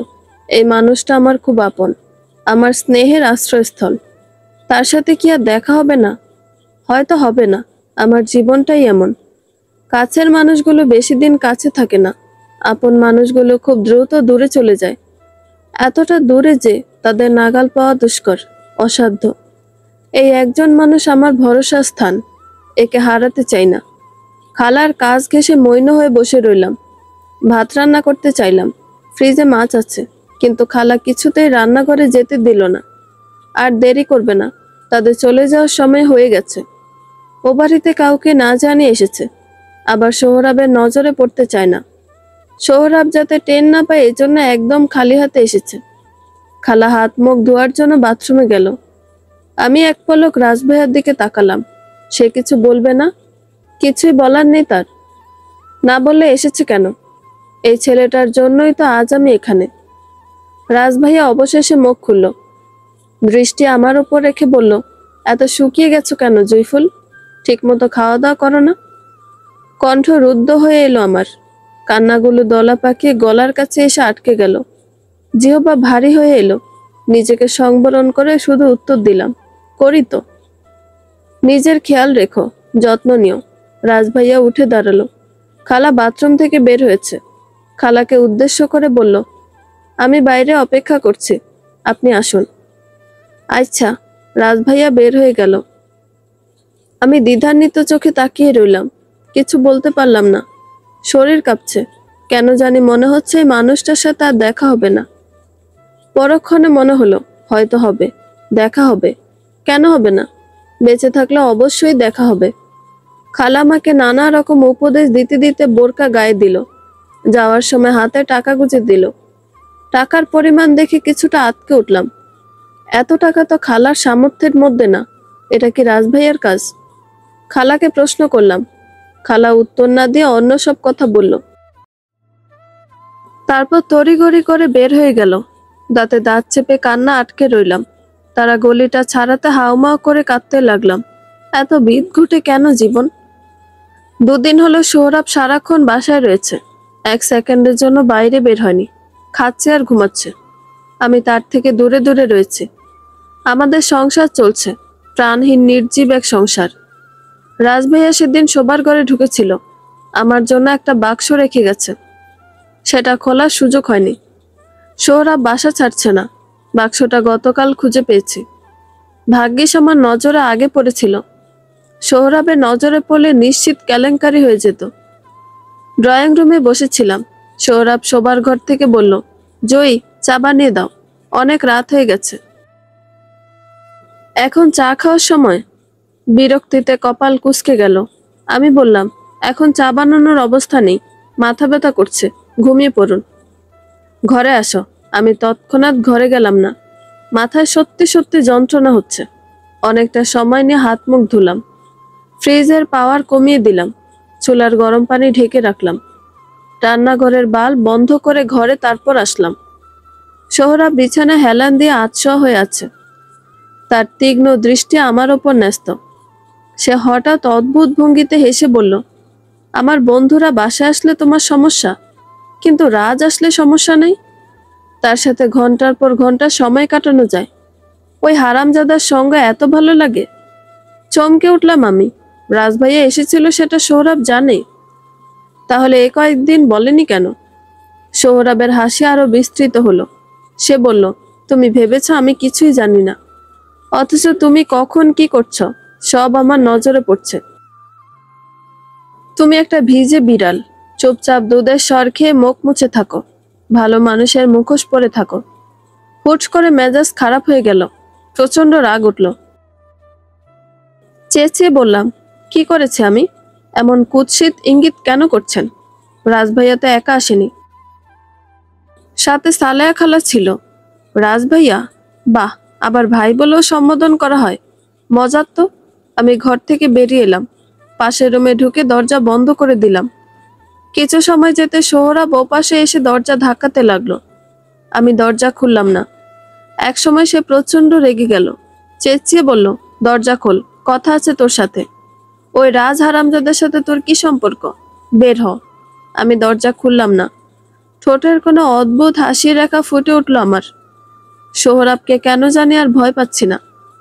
তার রাগান্বিত সুরের কোনো বাক্য আমার কানে পৌঁছালো না। আমি জানালার কাছ ঘেঁষে বসলাম। কিছুক্ষণ বাইরের অন্ধকারে তাকিয়ে রইলাম। একসময় পাশের পুরনো কাপড়ের ব্যাগটা খুললাম। এই ব্যাগে আমার পুরনো মূল্যবান স্মৃতি জমে আছে। এখানে জাবিরের দেওয়া সাতকাহন বইটা রয়েছে, ফাইজান ভাইয়ের দেওয়া ডায়েরিটা রয়েছে, আরো অনেক কিছু রয়েছে। সেগুলোর মধ্য থেকে রাজ ভাইয়ের বাক্সটা বের করলাম। বড়সড় বাক্সের ভেতর একটা চেইন আর মোটা ভাঁজ করা একটা কাগজ। চেইনটা নেড়ে চেড়ে দেখে পাশে সরিয়ে রাখলাম। চোখে দৃষ্টি ঝাপসা হয়ে আসছে। কাপা কাপা হাতে কাগজের ভাঁজ খুললাম। গোটি গোটি অক্ষরের কিছু লেখা ভেসে উঠল। প্রিয় জয়ফুল, এই লেখা তোমার কাছে কবে পৌঁছাবে জানা নেই, আদৌ পৌঁছাবে কিনা সেটাও অজানা। তবে আমি চাই আমার অগোছালো শেষ লেখাটা তোমার কাছে পৌঁছাক। খুব করে চাই তুমি এই অগোছালো ভাবনাগুলো পড়ো। ছোটবেলা থেকে একটা অসুস্থ পরিবারের অসুস্থ নিয়মের মধ্য দিয়ে বড় হয়েছে আমরা। বাবা চাচারা সারাক্ষণ ক্ষমতার পেছনে ছুটত। টাকার প্রতি তাদের রক্ত চোষার মতো লোভ। তবু বাবা ছিল আমার সবচেয়ে প্রিয় ব্যক্তি। স্কুলে যখন নিজের প্রিয় মানুষকে নিয়ে অনুচ্ছেদ লিখতে দিত, আমি প্রতিবার বাবাকে নিয়ে লিখতাম। ছোটবেলায় বাবাকে ছাড়া আমার দিন যেত না, সময় পেরোতো না। স্কুল থেকে ছুটে আসার পর বাবার জন্য অপেক্ষায় থাকতাম। বাবা কখন আসবে, বাবা কখন ফিরবে। বাবা বাবা করতে করতে মাকে অস্থির করে তুলতাম। আমি তখন সর্বদা একটাই স্বপ্ন দেখতাম, বড় হয়ে আমি বাবার মতো হব, বাবার মতো শক্তিশালী আর কর্মঠ হব, বাবার মতো স্যুটবুট পরে দেশ বিদেশে ঘুরে বেড়াবো। তারপর একটা ঝড় এলো। আমার সে একমাত্র প্রিয় ব্যক্তি হুট করে আমার অপ্রিয় হয়ে গেল। তার চরিত্রের একটা অন্ধকার অধ্যায় আমার চোখে পড়ল। এমন একটা মানুষের প্রতি আমি আসক্ত, ভাবতে নিজের প্রতি ঘৃণার জন্ম নিল। তার রক্ত আমার দেহে বইছে, তার কুৎসিত পথ থেকে উপার্জিত টাকা দিয়ে আমার উদরপূর্তি হয়েছে। এসব ভাবনা আমায় কুরে কুরে খাচ্ছিল। তাকে একদম সহ্য করতে পারছিলাম না। তার সাথে এক ছাদের নিচে দম বন্ধ হয়ে আসছিল। এই জন্য বিদেশে চলে গিয়েছিলাম, তার থেকে বহু দূরে। পালিয়ে গিয়েও শান্তি নেই আমার। প্রায় রাতে স্বপ্ন দেখতাম বাবা একজনের মুখে বালিশ চেপে ধরেছে। রুগ্ন ব্যক্তিটি বাঁচার জন্য ছটফট করছে। ছটফট করতে করতে একসময় সে স্থির হয়ে আসে। বাবা তখন নিতর দেহটির পানে তাকিয়ে কুৎসিত হাসি দেয়। এই পর্যায়ে ঘুম ভেঙে যায়। আমি ধরফরিয়ে উঠে পড়ি। বাকি রাত আর ঘুম আসতো না। সারাদিন চোখের সামনে দৃশ্য ভেসে বেড়াতো।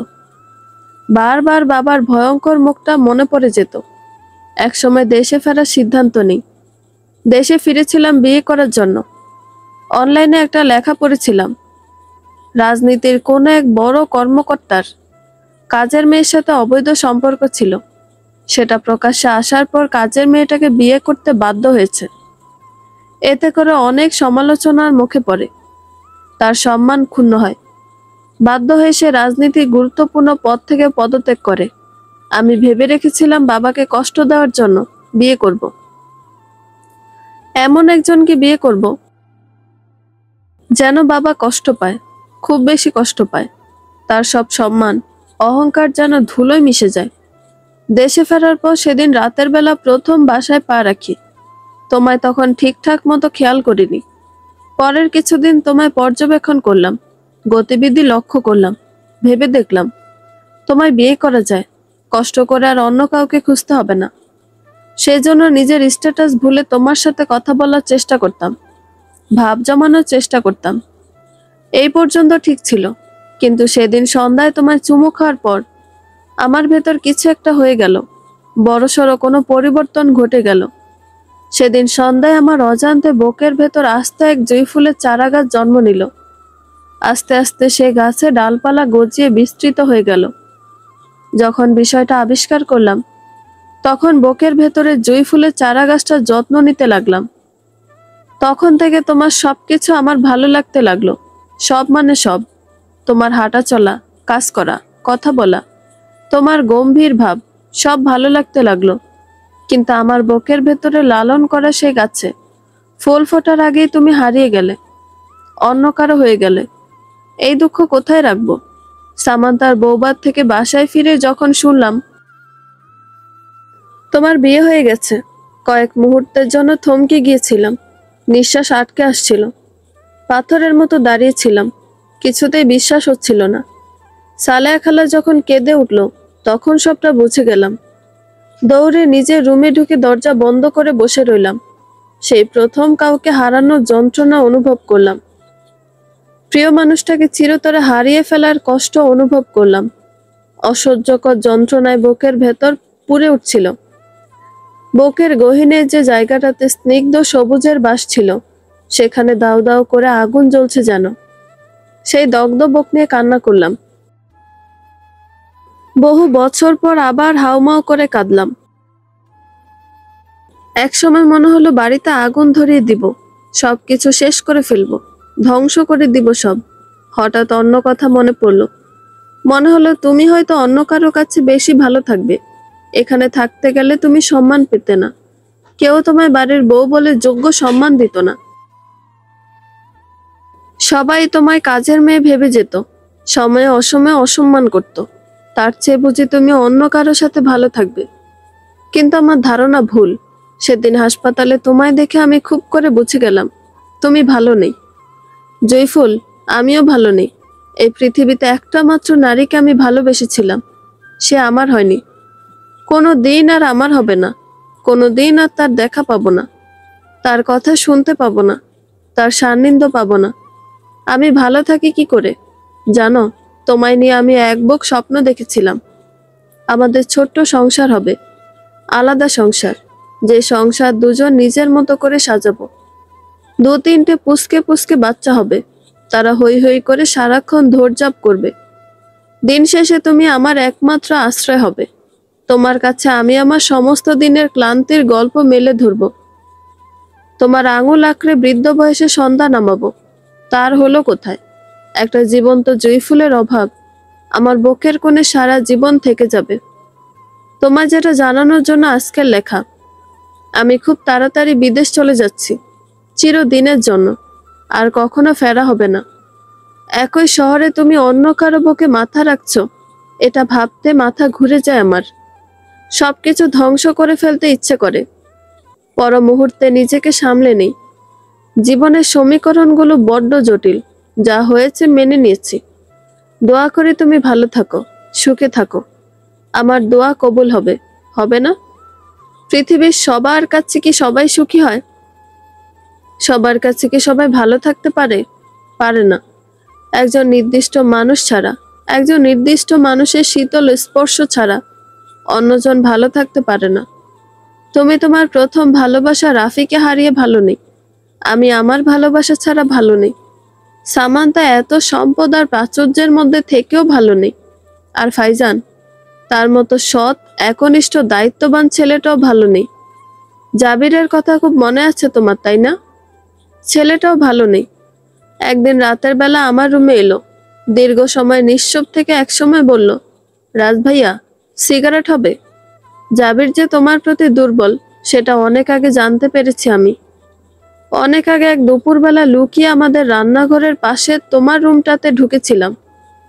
সেদিন জাবিরের উপহার দেওয়া বইটার লেখা পড়েছিলাম।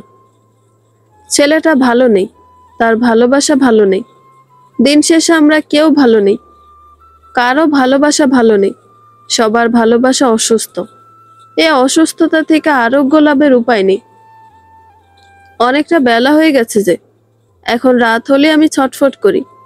রাতের গভীরতার সাথে সাথে বুকের খসখসানি বেড়ে চলে।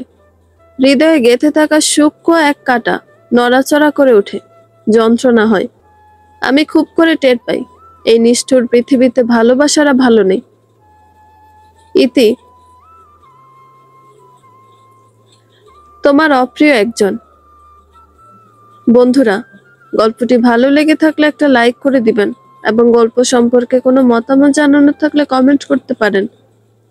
নতুন নতুন আরো গল্প শোনার জন্য চ্যানেলটি সাবস্ক্রাইব করে পাশেই থাকবেন। ধন্যবাদ সবাইকে। ভালো থাকবেন।